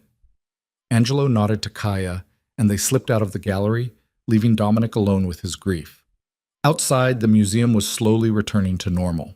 Guests were being allowed to leave, security was standing down, and the event was being spun as a false alarm. But Kaya knew the truth. Tonight, Dominic Varelli had lost family and gained an enemy. He'll be all right, Angelo said, though he didn't sound convinced. He's survived worse. Has he? Kaya asked. Losing family to betrayal? His father betrayed him every day by forcing him into this life. His mother abandoned him by dying. Vincent's just one more name on a long list of people who've let him down. Angelo's voice was tired. But you helped him tonight. You found the truth when the rest of us were too close to see it. I'm not sure he'll thank me for it. Maybe not tonight, but eventually he'll realize you saved his life again, just in a different way. Kaya wasn't sure about that, but she didn't argue.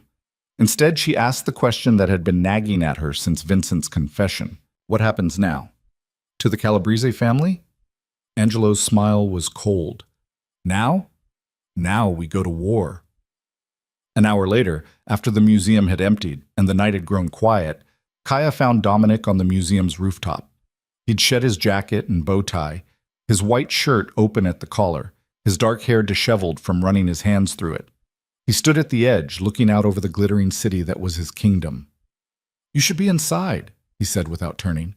It's cold up here. So should you.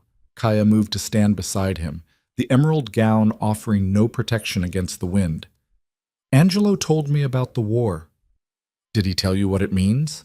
The violence, the bloodshed, The innocent people who will get caught in the crossfire? He didn't have to. I've seen it before. Dominic finally looked at her, his eyes haunted. In Sicily? When your family was destroyed? Yes. Then you know what I'm about to unleash, and you know there's no going back once it starts. Kaya was quiet for a moment, choosing her words carefully. I know that sometimes violence is the only language certain people understand. And I know that if you don't strike back, you'll look weak. And in your world, weakness is death. It doesn't make it right. No, but it makes it necessary. Dominic turned to face her fully, and she saw the weight he carried, the burden of power, the cost of survival, the loneliness of command. Thank you, he said quietly, for finding the truth, for being loyal when my own blood wasn't. I'm not loyal to you, Kaya said, and his eyebrows rose in surprise. I'm loyal to the truth, to doing what's right. And right now, keeping you alive is what's right. Why? Because you need my protection? Because despite everything your family did to mine, despite the fact that I should hate you, I don't think you're evil. I think you're trying to build something better in a world that fights you at every turn. And maybe, just maybe, that's worth protecting. Dominic stared at her for a long moment, something shifting in his expression. Then slowly, he reached out and tucked a strand of hair behind her ear, his fingers gentle against her skin. You're unlike anyone I've ever met, Kaya Bellini. Brave and dangerous and completely impossible to predict. I can't decide if you're my greatest asset or my greatest threat. Maybe I'm both. Maybe. His hand lingered against her cheek, his thumb brushing her jawline. But either way, I'm glad you're here. Kaya's breath caught.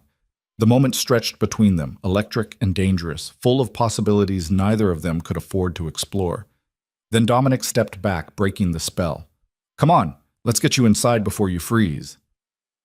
They walked back through the museum together, neither speaking, both aware that something fundamental had shifted between them. They'd crossed a line tonight, from reluctant allies to something more. Something neither of them had words for yet. But wars have a way of forcing clarity. And the war that was coming would test everything they'd built, everything they believed, and everything they were becoming to each other. As they left the museum and climbed into the waiting car, Kaya looked back at the building one last time. Tonight, she'd attended her first gala as Dominic Virelli's companion. She'd helped expose a traitor. She'd been threatened by his sister and thanked by the man himself. And somewhere in the middle of it all, the invisible girl who'd spent 6 years running had finally stopped. Not because she'd found safety, but because she'd found something worth standing and fighting for. The war came faster than anyone expected. 2 days after Vincent's confession, the Calabrese family's operations in New York began to crumble. Their shipping warehouses burned in coordinated strikes. Their money laundering fronts were raided by federal agents acting on anonymous tips. Their street soldiers found themselves arrested on outstanding warrants that had mysteriously surfaced overnight. Dominic had unleashed hell, and he'd done it with surgical precision. Kaya watched it unfold from the war room Angelo had set up in the estate's basement, a space lined with screens showing surveillance feeds, maps marked with territory lines, and communication equipment that would make a military command center jealous. She sat beside Angelo as he coordinated strikes, listening to him bark orders into phones and watching the chess pieces move across the board. 3 more of Anthony Calabrese's lieutenants just surrendered to NYPD, one of Angelo's analysts reported. They're asking for protective custody. Smart men, Angelo muttered. They know what's coming. What is coming? Kaya asked. Angelo looked at her, his expression grim. Dominic gave the Calabrese family 48 hours to hand over Anthony and everyone involved in the attempted hit. That deadline expires in 6 hours. If they don't comply, we move to phase 2. Which is? You don't want to know. But Kaya did know, because she'd seen it before. Phase 2 meant open warfare. Bullets in the streets, bodies in the harbor, civilians caught in the crossfire. It meant the kind of violence that made headlines and destroyed neighborhoods. There has to be another way, she said. There isn't. Not anymore. The moment Vincent betrayed us, the moment the Calabrese family tried to kill Dominic, this became inevitable. In our world, you either respond with overwhelming force or you look weak. And weakness gets you killed. Kaya stood and left the war room, unable to watch anymore. She found herself wandering the estate's grounds, past security checkpoints and guard rotations, until she reached the garden at the property's edge. It was early morning, the sun just beginning to paint the sky in shades of gold and pink, and for a moment she could almost pretend she was somewhere peaceful. Couldn't sleep either. She turned to find Gianna sitting on a stone bench beneath an old oak tree, a coffee cup in her hands, her expression weary. "Too much on my mind," Kaya admitted. "Join the club." Gianna gestured to the space beside her. "Sit. I promise not to interrogate you this time." Kaya sat, maintaining a careful distance. They'd reached a fragile truce after the gala, but trust was still a distant prospect. "I keep thinking about Vincent," Gianna said quietly. "About how we didn't see it. Or maybe we did, and we just didn't want to believe it. People are good at hiding what they don't want others to see." "Is that what you're doing? Hiding?" Kaya looked at her sharply, but Gianna's expression wasn't accusatory, just curious, and maybe a little sad. "I've spent 6 years hiding," Kaya said carefully. "It becomes a habit. And now? Now that you're visible, now that you're part of this world whether you wanted to be or not, what are you?" "I don't know yet." Gianna took a sip of coffee, her eyes on the sunrise. "My brother likes you. More than he should, probably. I can see it in the way he looks at you, the way he listens when you speak. It terrifies me." "Why?" "Because everyone Dominic has ever cared about has either betrayed him, died, or both. Our mother died when he was 12. Our father forced him into this life and died before Dominic could escape it. Vincent just proved that even family can't be trusted. And now here you are, this mysterious woman with no past, who appeared at exactly the right moment to save his life. It's too convenient, too perfect. You think I'm playing him. I think I don't know what to think about you, and that scares me more than if you were an obvious threat." Gianna turned to face her. "So I'm asking you directly, one woman to another. What do you want from my brother?" Kaya considered the question. What did she want? Revenge? She'd had opportunities to hurt Dominic and hadn't taken them. Safety? She was safer here than she'd been in years. Freedom? That was something she'd given up the moment she'd tackled him in that restaurant. "I want him to survive," Kaya said finally. "I want this war to end without him dying. Beyond that, I honestly don't know." "That's not an answer." "It's the only one I have." They sat in silence for a moment, the morning air cool against their skin. Then Gianna spoke again, her voice softer. "He's going to get himself killed, you know. This war with the Calabrese family. It's going to escalate and Dominic won't back down. He can't. It's not in his nature. So if you actually care about him surviving, you need to help me find a way to end this before it destroys everything." "How? The deadline is in 6 hours. Anthony Calabrese isn't going to surrender himself, and Marco isn't going to hand over his own son." "Then we need to give them a reason to." Gianna stood, her mind clearly working. "Come with me. I have an idea, but I need your help." Kaya followed Gianna back into the house, through corridors and upstairs to a private office Kaya hadn't seen before. The room was elegant but functional, with floor-to-ceiling bookshelves and a desk covered in financial documents. "This is where I manage the legitimate side of our operations," Gianna explained, pulling files from a drawer. "Real estate holdings, investment portfolios, shell corporations that actually do legal business. It's boring work, but it's necessary, and it's given me access to something valuable, leverage." She spread documents across the desk, and Kaya leaned in to read. They were property deeds, bank statements, incorporation papers, and they all had one thing in common. They connected the Calabrese family's legitimate businesses to illegal activities. Marco Calabrese has spent 30 years building a wall between his criminal empire and his legitimate holdings, Gianna explained. He's been careful, smart, covered his tracks. But his son Anthony? Anthony's been sloppy. He's been using legitimate businesses to launder money, and he's left a paper trail. I've been collecting evidence for months, just in case we ever needed it. "You've been planning for this," Kaya said, impressed. "I've been planning for the day someone tried to destroy us. I just didn't think it would be family." Gianna's voice hardened. "But here we are. If we take this evidence to the FBI, we can destroy the Calabrese family's legitimate empire. Everything Marco's built over 30 years, gone. His grandchildren's trust funds, his wife's real estate holdings, his political connections, all of it implicated in federal crimes. But if you do that, you start a war with the feds too. They'll investigate the Varellis next. Not if we give them what they want, the Calabrese family on a silver platter. We position ourselves as cooperating witnesses, maybe even victims of their aggression. Dominic's foundation does real charitable work. We have legitimate businesses that actually follow the law. We can survive federal scrutiny if we're careful. The Calabrese family can't. Kaya studied the documents, her mind racing. You'd burn down Marco's entire legacy to save Dominic. In a heartbeat. Marco made a choice when he authorized his son's attempt on my brother's life. Now he lives with the consequences. Gianna met Kaya's eyes. But I need your help. Dominic won't agree to this plan. He'll see it as weakness, as hiding behind law enforcement instead of handling it ourselves. He needs to hear it from someone he trusts, someone whose judgment he values. He barely knows me, but he trusts you in ways he doesn't trust anyone else. I've seen it. He listens when you speak. He considers your opinion. So I need you to convince him that this is the right move, that ending this without more bloodshed isn't weakness, it's strategy. Kaya looked at the evidence spread across the desk, then back at Gianna. The woman was right. Dominic would resist this plan. He'd want to handle the Calabrese family his way, with violence and overwhelming force. But Gianna's way was smarter, cleaner, and less likely to result in innocent casualties. I'll try, Kaya said, but I can't promise he'll listen. He'll listen. The question is whether he'll agree.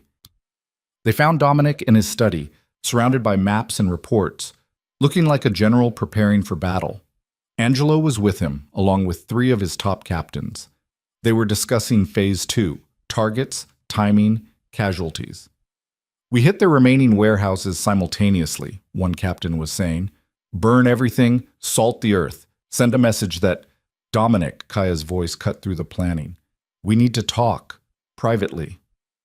Every man in the room turned to stare at her. Angelo's eyebrows rose. The captains looked affronted that someone would interrupt their war council. But Dominic simply nodded. Everyone out! Give us the room! They filed out, Angelo shooting Kaya a curious look as he passed. When the door closed, leaving only Kaya, Dominic, and Gianna, the tension in the room was palpable. This better be important, Dominic said. We're 4 hours from the deadline. It is. Kaya gestured for Gianna to spread the documents across Dominic's desk. Your sister has found a way to end this war without starting a bloodbath in the streets. Dominic listened as Gianna explained her plan, his expression unreadable. When she finished, he was quiet for a long moment, his dark eyes moving from the documents to his sister to Kaya.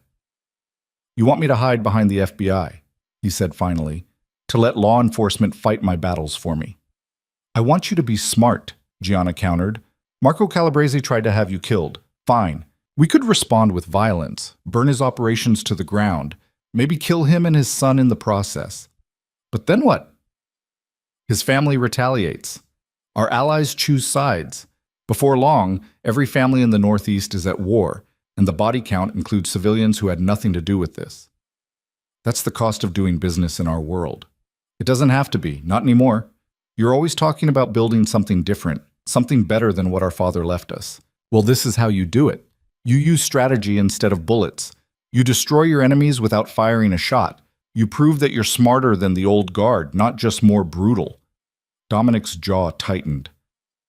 And when word gets out that I use the feds to take down a rival family, when other organizations see that I'm willing to cooperate with law enforcement, I'll look weak. Worse, I'll look like a snitch. You'll look like someone who won, Kaya said quietly. Like someone who outmaneuvered a family that tried to kill him, and you won't have civilian blood on your hands when it's over. Dominic's eyes locked onto hers. Since when do you care about civilian casualties? You've been advocating for finding the traitor, for protecting the organization. Now you're worried about collateral damage. I'm worried about you becoming the kind of man who doesn't care about collateral damage. Because once you cross that line, once you accept that innocent people dying is just the cost of doing business, you become exactly what your enemies say you are. You become your father. The words hit like a physical blow. Dominic's expression darkened, his hands clenching into fists. For a moment, Kaya thought she'd pushed too far, that he'd explode or throw them both out. But instead, he took a deep breath and turned to the window. My father would have burned the Calabrese family to the ground and slept soundly that night, Dominic said quietly. He wouldn't have hesitated, wouldn't have considered alternatives. Someone crossed him. They died. Simple. And where did that get him? Gianna asked. Dead at 52 with more enemies than friends, and a legacy built on fear instead of respect. At least it was a legacy. At least people remembered his name. They'll remember yours too, Kaya said, moving to stand beside him. But for different reasons. For being the man who changed the rules, who proved you could be powerful without being a monster. Dominic looked at her, and she saw the war playing out behind his eyes. The part of him that wanted blood and vengeance fighting against the part that wanted to be better, to build something that would outlast him.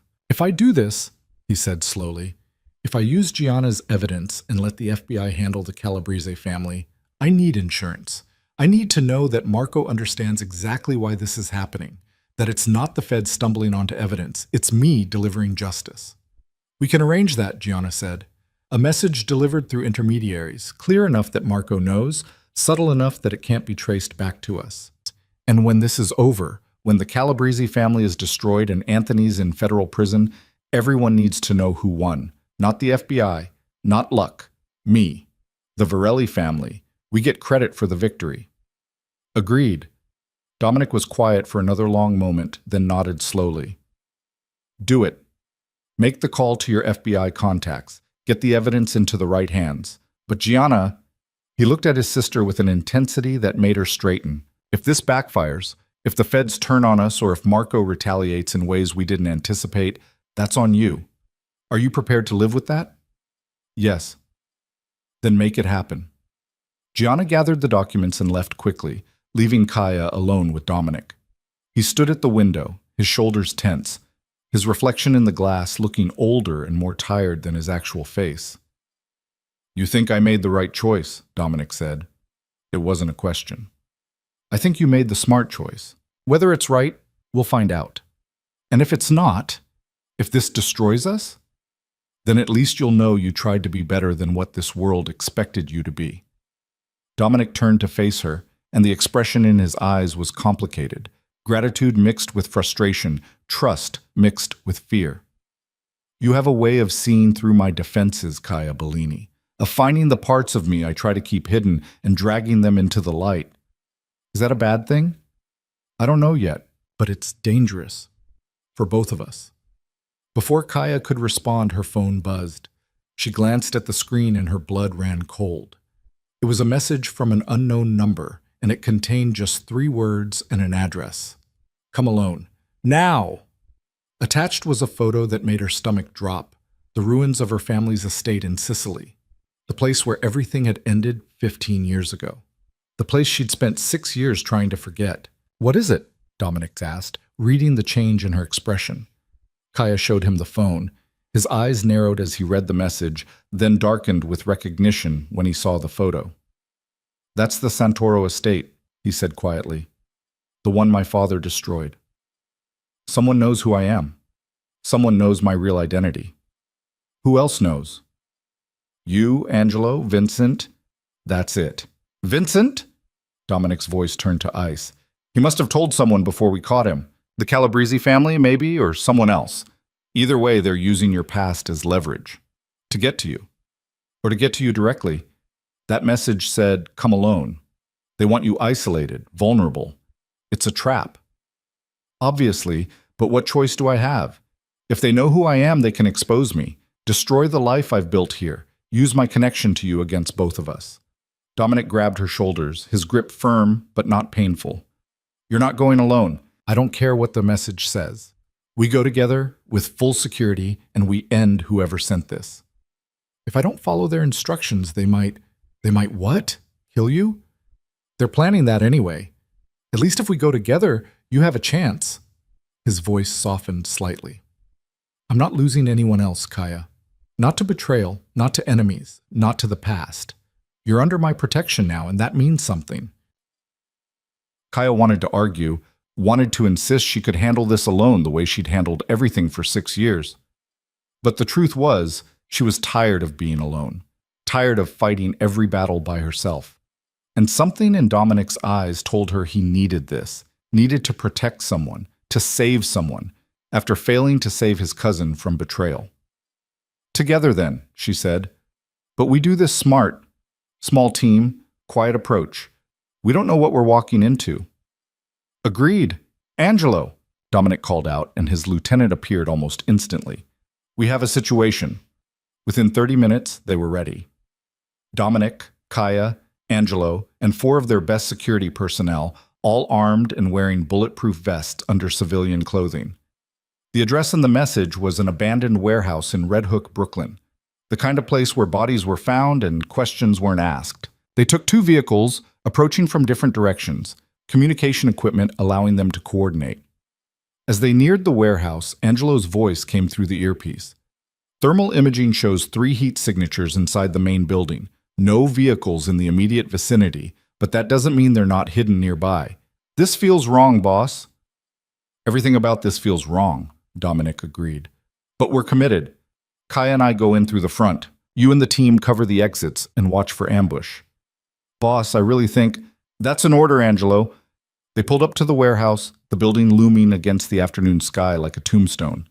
Kaya's heart was racing, but her hands were steady as she checked the weapon Dominic had insisted she carry, a compact Glock that felt foreign but reassuring in her grip. "Whatever happens in there," Dominic said as they walked toward the entrance, "whatever they say or show you, remember, the past is dead. You're Kaya Bellini now, not a Santoro. You're with me, and that means you're protected. You can't protect me from the truth. Watch me." They entered the warehouse together, weapons drawn, moving through shadows and dusty light filtering through broken windows. The space was vast and empty, filled with rusted machinery and abandoned shipping containers. And in the center of it all, lit by a single overhead light, stood 3 people. Kaya's breath stopped. She recognized the man in the center immediately, even though she hadn't seen him in 15 years. Uncle Pietro, her father's brother, the one who'd been away when the Varelli family attacked, the one she'd thought died years ago. "Hello, Kaya," Pietro said in Sicilian, his voice exactly as she remembered, rough as gravel, warm as summer wine. "You've grown into a beautiful woman. Your father would be proud." "Pietro." Kaya's voice was barely a whisper. "You're alive." "More than alive. I've been building, planning, waiting for the right moment. And now that moment has arrived." His eyes shifted to Dominic, and his expression hardened. "Dominic Varelli, the son of the man who murdered my family. How fitting that you'd bring my niece into your world, make her complicit in your sins." "She's not complicit in anything," Dominic said, his weapon trained on Pietro. "And you're not taking her anywhere." "Taking her? I'm not here to take her. I'm here to offer her a choice." Pietro stepped closer, and Kaya saw the 2 people flanking him more clearly now, both armed, both watching Dominic with the focus of trained killers. "Kaya, for 15 years I've been in exile, building power, making alliances. The Calabrese family, the Petrov Bratva, organizations from Sicily to Shanghai, all of them united by one goal, destroying the Varelli Empire. You," Dominic's voice was cold with realization, "you're the one who orchestrated the hit at the restaurant, not just Anthony Calabrese. Anthony is a useful idiot, easily manipulated with promises of power. But yes, I planned it. I've planned all of it. Vincent's betrayal, the attacks, everything. Because I wanted to draw out the last Santoro, to see if my niece had survived. And she did. More than survived. She saved your life, Dominic. Ironic, isn't it?" Kaya felt like the ground was tilting beneath her. "You used me. You knew I was in New York all along. I've known where you were since the day you arrived 6 years ago. I've been watching, waiting, making sure you were safe. And when the time was right, I set events in motion that would force you out of hiding, force you to reveal yourself. Because I need you, Kaya." "For what?" "To reclaim what's rightfully ours. The Santoro name, our legacy, our power. With you at my side, with the alliances I've built and the resources at my disposal, we can destroy the Varellis completely. We can rebuild our family empire and make it stronger than it ever was. All you have to do is choose correctly." Pietro extended his hand toward her, his expression intense. "Come with me. Help me avenge your father, your mother, everyone we lost. or stay with the son of our enemy and be destroyed alongside him when my armies tear his world apart. Kaya stood frozen between them, Pietro on one side, representing her past, her blood, her family's memory. Dominic on the other, representing a future she hadn't known she wanted until it was offered. "She's not going anywhere with you," Dominic said, his voice deadly quiet. "That's not your choice to make, it's hers." Pietro's eyes locked onto Kaya's. "What will it be, niece? Loyalty to blood, or loyalty to the family that destroyed yours?" Kaya's mind was racing. Pietro had orchestrated everything, the attack, Vincent's betrayal, probably even her assignment at Rossini's the night Dominic came in. He'd been moving pieces on a chessboard for months, maybe years, and she'd been one of those pieces without knowing it. But something didn't add up. "If you wanted revenge on the Varellis, why didn't you kill Dominic yourself years ago?" Kaya asked. "Why this elaborate plan? Why involve me at all?" Pietro's expression flickered with something, pride maybe, or satisfaction that she'd asked the right question. "Because killing Dominic isn't enough.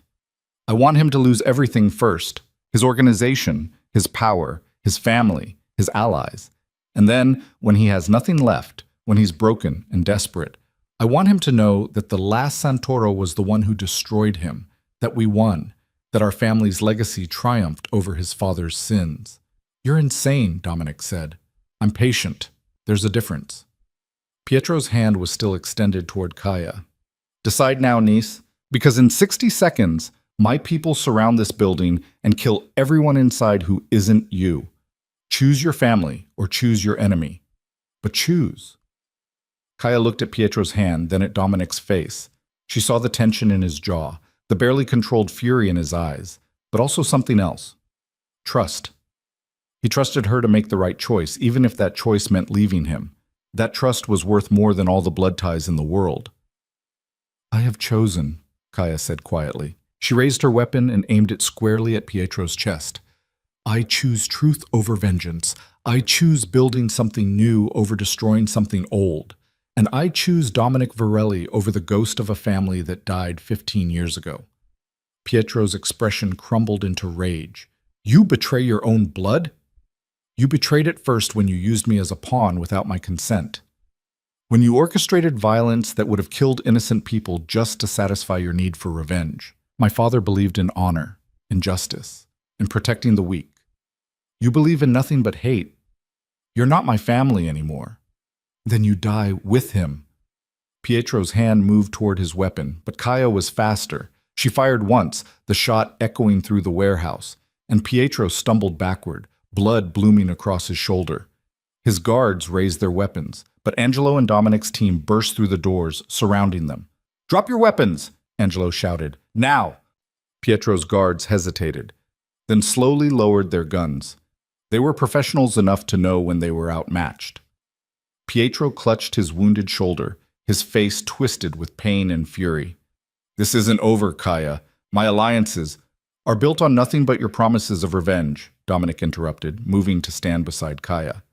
"And now that everyone knows the last Santoro has sided with me, those alliances will crumble. You have nothing, Pietro. No leverage, no family, no power. You're just a bitter old man living in the past."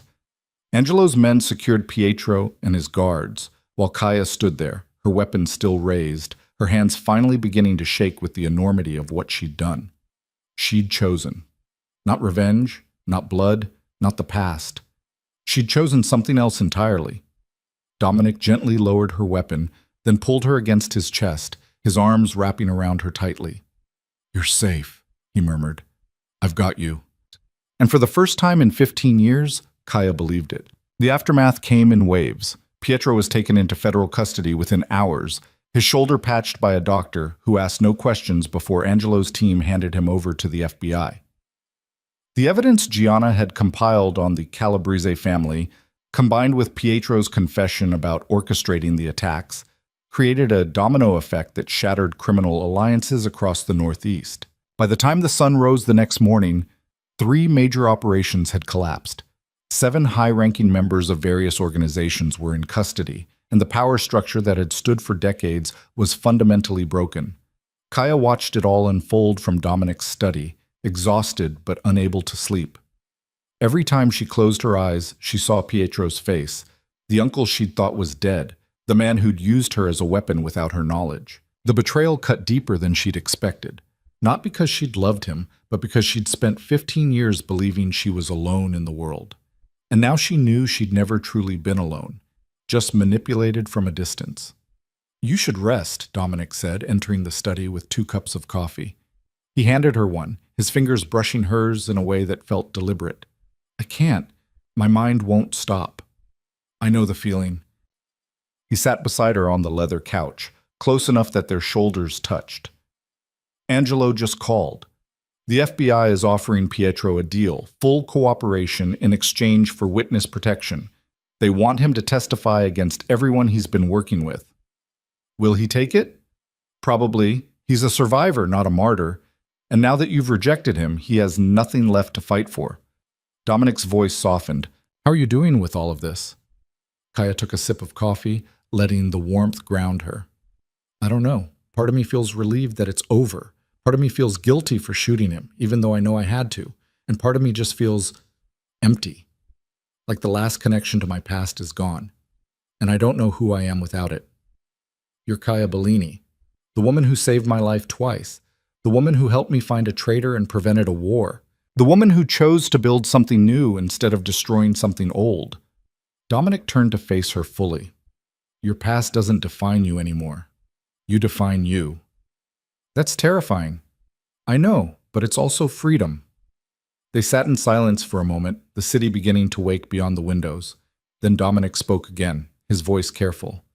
"Pietro said something in that warehouse. He said he'd been watching you for 6 years, making sure you were safe. Do you think that's true?" Kaya had been wondering the same thing. "Maybe. There were times when I felt like I was being followed, but nothing ever came of it. I thought I was being paranoid. Now I realize he probably had people keeping tabs on me, making sure I stayed alive for whatever plan he was building. That means he kept you safe from other threats too, from anyone who might have discovered who you really were and used it against you." "I suppose I should thank him for that," Kaya said bitterly. "No. You should thank yourself for surviving despite him, despite all of it." Dominic set down his coffee cup and took her hand, his grip warm and steady. "Kaya, I need to tell you something, and I need you to listen without interrupting, because if you do, I'll lose my nerve." Kaya's heart began to race, but she nodded. "When you walked into my life 3 weeks ago, I thought you were just another server in a restaurant I'd never visit again. Then you spoke Sicilian and saved my life. And suddenly, you were this mystery I needed to solve. Someone who didn't make sense, who didn't fit any pattern I understood. I told myself it was just strategy, keeping you close because you were useful, because you could help me find the traitor." He paused, his thumb tracing circles on the back of her hand. "But that was a lie. The truth is, from the moment you answered me in that dialect, from the moment you looked at me without fear in your eyes, I was drawn to you.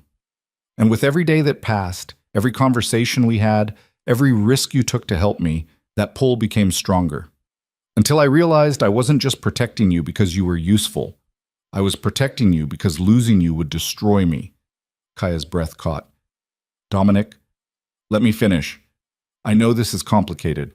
I know my family destroyed yours, and that's a debt I can never repay.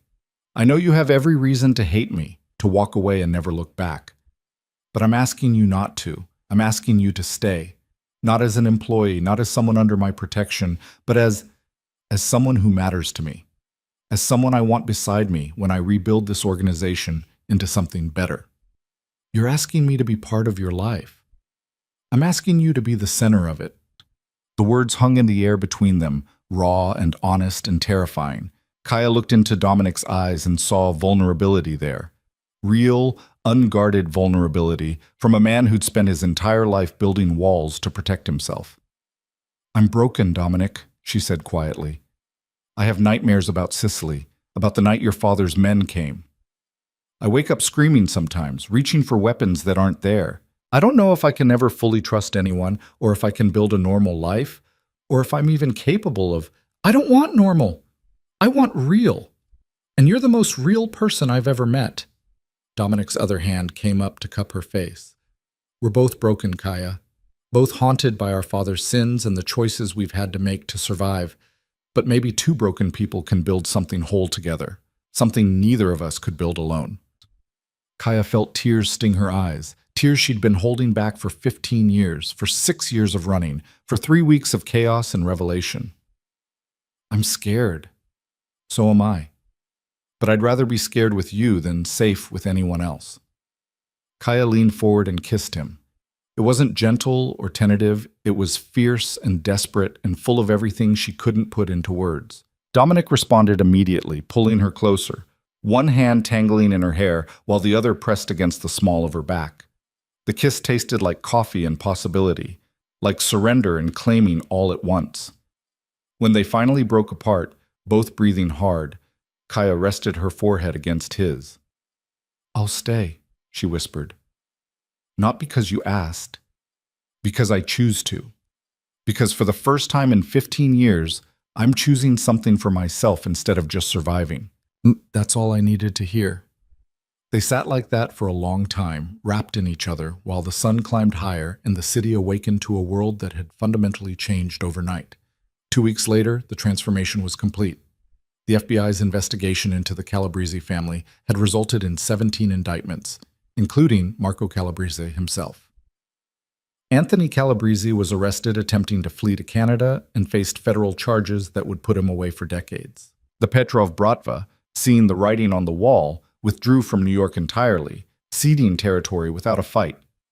And the other families who'd been part of Pietro's alliance quietly backed away, unwilling to risk the kind of scrutiny that had destroyed the Calabrese operation. Dominic Varelli emerged from the chaos not just intact, but stronger. The narrative that spread through the underworld was carefully crafted. He'd been attacked by traitors and enemies, and he'd responded not with mindless violence, but with surgical precision. He'd outmaneuvered opponents who should have destroyed him, and he'd done it without starting a war that would have consumed the entire city. Respect, the kind that couldn't be bought or forced, began to flow his way. But the real changes were happening behind the scenes. Dominic began restructuring the organization, pushing more resources into legitimate businesses, reducing the violent criminal activities his father had built the empire on. It was slow work, and it would take years to fully transition, but the direction was clear. The Varelli family was evolving, and Kaya was part of it all. She'd taken on an official role, Director of Strategic Operations, which was a fancy title for someone who helped Dominic think 3 steps ahead of everyone else. She sat in on meetings with captains and lieutenants, offered perspective on deals and alliances, and used the skills she'd learned surviving alone to help an entire organization survive together. Some of the old guard resented her. They whispered that she was an outsider, that she had too much influence over Dominic, that a woman, especially a Santoro, had no place in their world. But those whispers died quickly when Angelo made it clear that Kaya had Dominic's full support. And more importantly, when her strategies started producing results that even the skeptics couldn't ignore. Gianna had warmed to her too.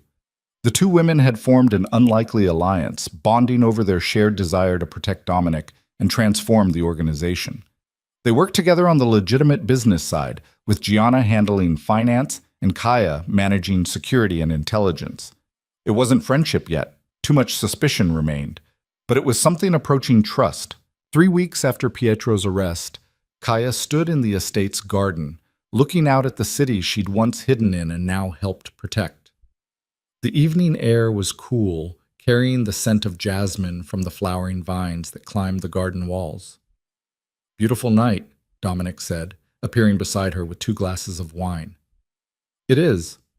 Kaya accepted the glass, their fingers touching in a way that still sent electricity through her. In the weeks since their kiss, they'd grown closer, but they'd also been careful, taking things slowly, learning each other without the pressure of immediate danger forcing decisions. "I have something for you," Dominic said, pulling a small box from his jacket pocket. Kaya's eyes widened. "Dominic, if that's what I think it is, it's not a ring. Relax." He smiled, that rare, genuine smile that transformed his face. "Open it." Inside the box was a key, old, ornate, clearly valuable. "What is this?" "It's the key to a property I've been holding on to. A brownstone in the West Village, fully renovated, completely secure. It's yours, if you want it. A place that's entirely your own, not part of the estate, not part of the organization, Somewhere you can go when you need space, when you need to remember you're more than just part of my world. Kaya stared at the key, emotion tightening her throat. You're giving me an escape route. I'm giving you a choice. Always. Because that's what you never had before. With your family, with Pietro, even with me at first. You were forced into situations, manipulated, trapped. I never want you to feel that way again. So this is my promise. You can stay, you can leave, you can come and go as you please. And I'll be here regardless because I choose you, not because I need you, but because I want you. Kaya set down her wine glass and pulled Dominic into a kiss that was softer than their first, deeper, full of gratitude and affection, and something that might eventually become love. I'm not going anywhere, she said when they broke apart, but thank you for understanding that I need to know I could. Always. They stood together in the garden, the city lights twinkling below, and for the first time in either of their lives, the future felt like possibility instead of threat. But peace, Kaya had learned, was always temporary in their world. It came on a Tuesday morning, exactly 1 month after Pietro's arrest. Kaya was in her new office, a space Dominic had created for her in the estate's East Wing, outfitted with computers, secure communications, and all the tools she needed to do her job. She was reviewing security protocols when Angelo burst in without knocking, his face pale. We have a problem. Kaya was on her feet instantly. What happened? Pietro escaped federal custody 3 hours ago, killed 2 marshals, injured a third, and disappeared. The FBI just notified us. Ice flooded Kaya's veins. How is that possible? He was in maximum security. Someone on the inside helped him. The FBI's investigating, but it doesn't matter. He's out, he's armed, and based on the message he left behind, he's coming for you. What message? Angelo handed her his phone. On the screen was a photo. The burned ruins of the Santoro estate in Sicily, the same image Pietro had sent to lure her to the warehouse. But this time, there were words scrawled across it in Sicilian. Family is forever. Betrayal is death. See you soon, niece. Where's Dominic? Kaya asked, her voice steady despite the fear coursing through her. Meeting with the captains. I'm pulling him out now. We're going into full lockdown. The estate, all our properties, everything. Pietro won't get within a mile of you. But Kaya knew better. Pietro had spent 15 years planning, building resources, making connections. If he wanted to reach her, a locked estate wouldn't stop him. Nothing would. No, she said suddenly. No lockdown. Kaya, that's insane. He's coming for you. I know. And if we hide, if we go defensive, he'll just wait. He'll bide his time, strike when we least expect it, and people will die. Dominic, you, Gianna, anyone he can use to hurt me. I won't let that happen. So what are you suggesting? I'm suggesting we end this, once and for all, on my terms, not his. Angelo studied her for a long moment, then nodded slowly. I'll get Dominic, but he's not going to like this. He was right.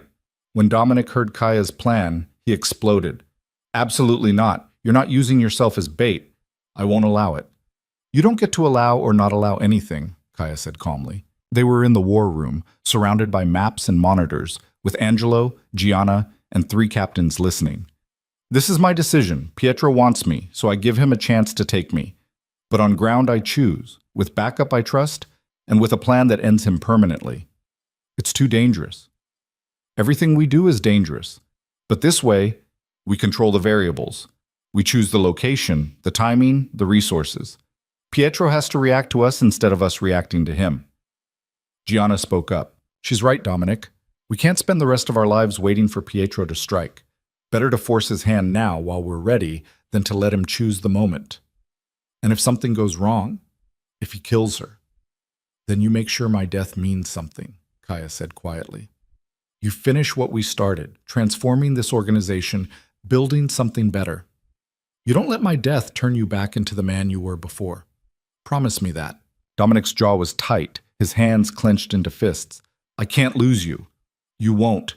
Because I don't plan on dying. I plan on ending this threat so we can actually have a future together.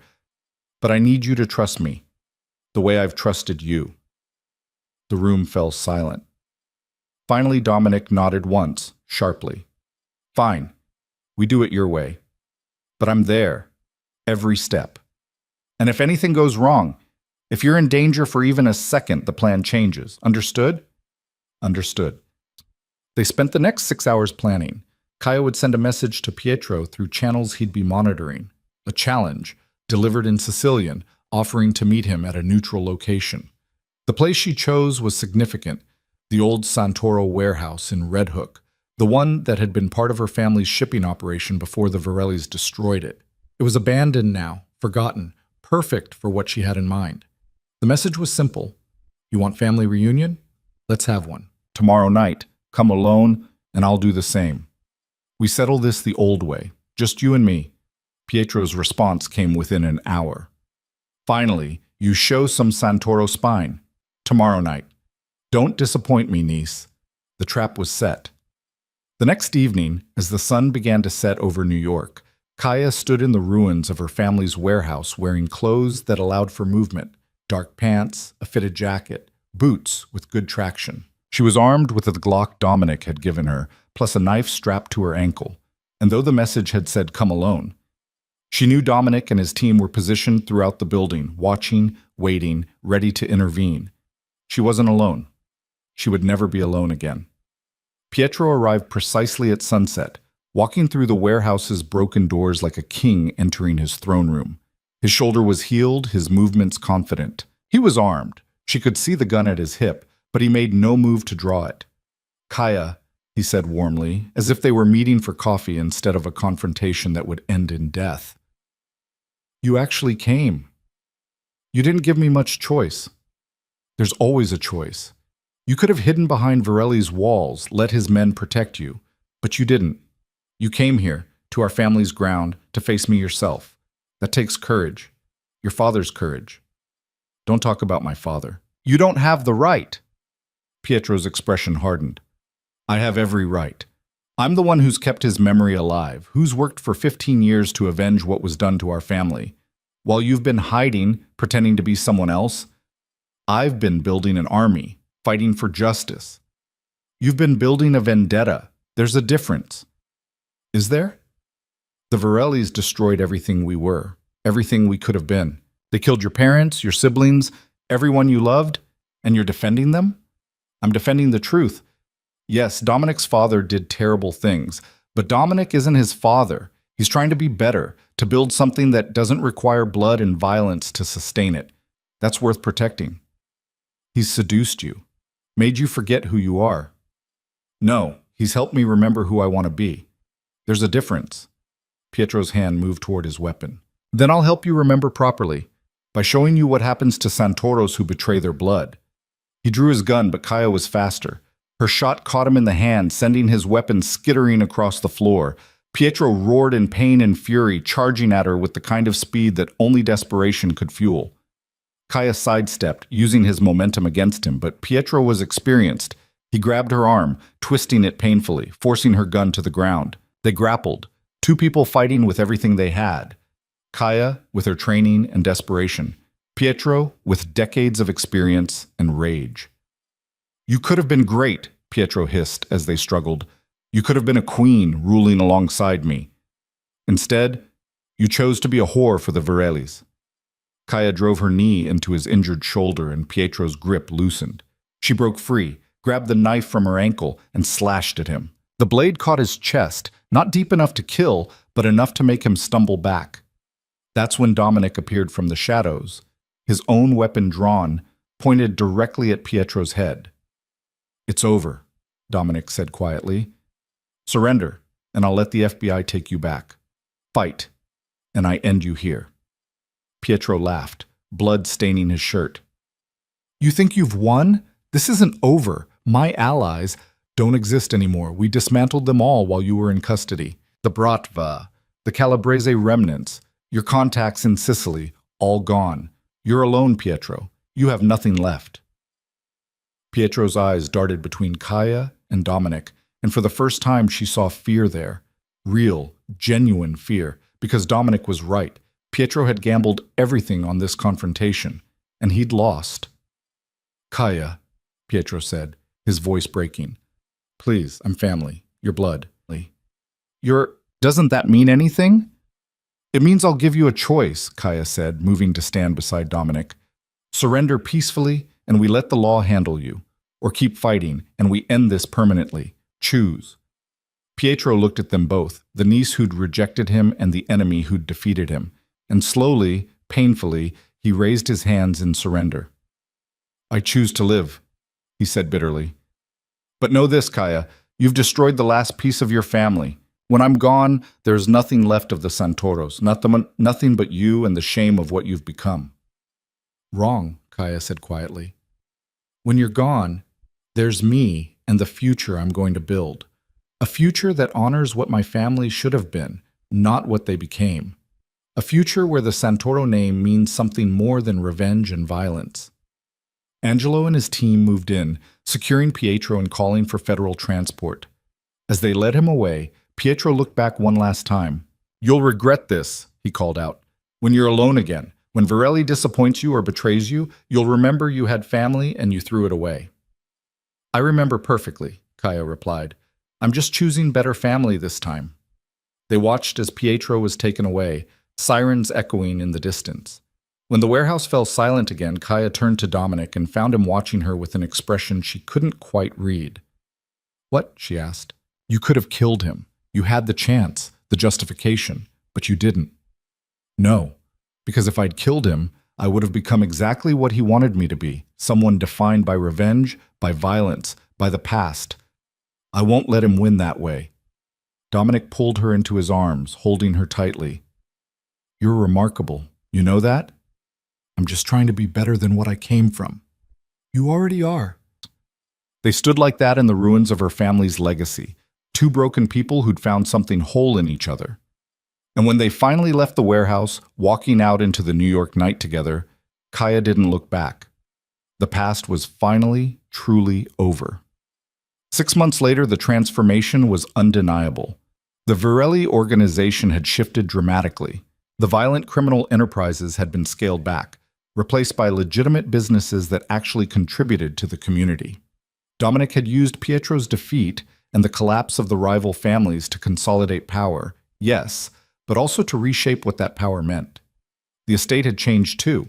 It was still secure, still protected, but it felt less like a fortress and more like a home. Kaya had helped with that, insisting on changes that made the space more welcoming. Gardens expanded, security visible but not oppressive, rooms that felt lived in rather than staged. And Kaya herself had changed most of all. She'd moved into the brownstone Dominic had given her, but she spent most nights at the estate, in his room, in his bed, in his life. They'd fallen into a rhythm that felt natural, mornings spent strategizing, afternoons in meetings, evenings together, planning and dreaming and building. It wasn't perfect. Kaya still had nightmares sometimes, and Dominic still carried the weight of his father's sins, but they were healing together in ways neither of them could have managed alone. On a crisp autumn evening, Kaya stood on the rooftop of the estate, the same rooftop where Dominic had stood after Vincent's betrayal, looking out at his kingdom. But tonight, she wasn't alone. Dominic stood beside her, his arm around her waist, watching the sun set over Manhattan. I've been thinking, Dominic said. Dangerous habit. He smiled. I've been thinking about what we're building, this organization, this life. And I realized something. I don't want to build it as Dominic Varelli, crime lord. I want to build it as Dominic Varelli, businessman and philanthropist, someone my children could be proud of someday. Kaya's heart skipped. Children? Hypothetically, theoretically, possibly. He turned to face her, his expression serious but warm. Kaya, I know we said we'd take things slow. And we have, but I also know what I want. I want a life with you. A real life, not just survival. I want to wake up next to you every morning and know that we're building something that matters. Something that outlasts us. Dominic, let me finish. I'm not asking you to marry me. Not yet. But I'm asking you to imagine it. To imagine a future where we're partners in everything, business, life, family, where the Varelli name means something good, and the Santoro name is reborn as something better than it was. Where two families that should have destroyed each other instead created something beautiful. Kaya felt tears in her eyes. Good tears for once. You're asking me to believe in happy endings. I'm asking you to believe in new beginnings, which is harder, I know, but also more real. Kaya reached up and cupped his face in her hands. I believe in you. I believe in us. And yes, I can imagine that future. I want that future. Yeah? Yeah. Dominic kissed her, soft and sweet and full of promise. And when they broke apart, he pulled a small box from his pocket. I said I wasn't asking you to marry me yet, he said with a slight smile, but I also believe in being prepared. Inside the box was a ring, a stunning emerald surrounded by diamonds, the green stone the exact shade of the dress she'd worn to the gala, where everything had changed. It's a promise, Dominic said. Not a proposal. Not yet, but a promise that when the time is right, when we're both ready, I'm going to ask. And I'm hoping you'll say yes. Kaya looked at the ring, at the man holding it, at the future stretching out before them. A future she'd never imagined when she was hiding in restaurants, serving tables, trying to be invisible. When you ask, she said, the answer is yes. Dominic slipped the ring onto her right hand, the promise hand, not the wedding hand, and pulled her close. They stood on the rooftop as the city lights began to twinkle below, two people who'd survived impossible odds to find each other. The invisible girl and the wolf, the heir and the king, two broken pieces that had somehow formed something whole. And in the distance, the city that had witnessed their war, their alliance, their transformation, continued to pulse with life. A city that didn't care about the past, only about what came next. Kaya Bellini, once Santoro, always a survivor, finally something more, looked at that future and smiled. She was home. Not in a place, but in a person. In a choice. In a life she'd built from ashes and determination and the courage to believe that endings could become beginnings. The past was dead. Long live the future. And in that future, the wolf and the heir didn't stand as enemies. They stood as partners, as equals, as two people who'd rewritten every rule they'd been given and created something entirely their own. Something worth fighting for. Something worth living for. Something that looked remarkably like love.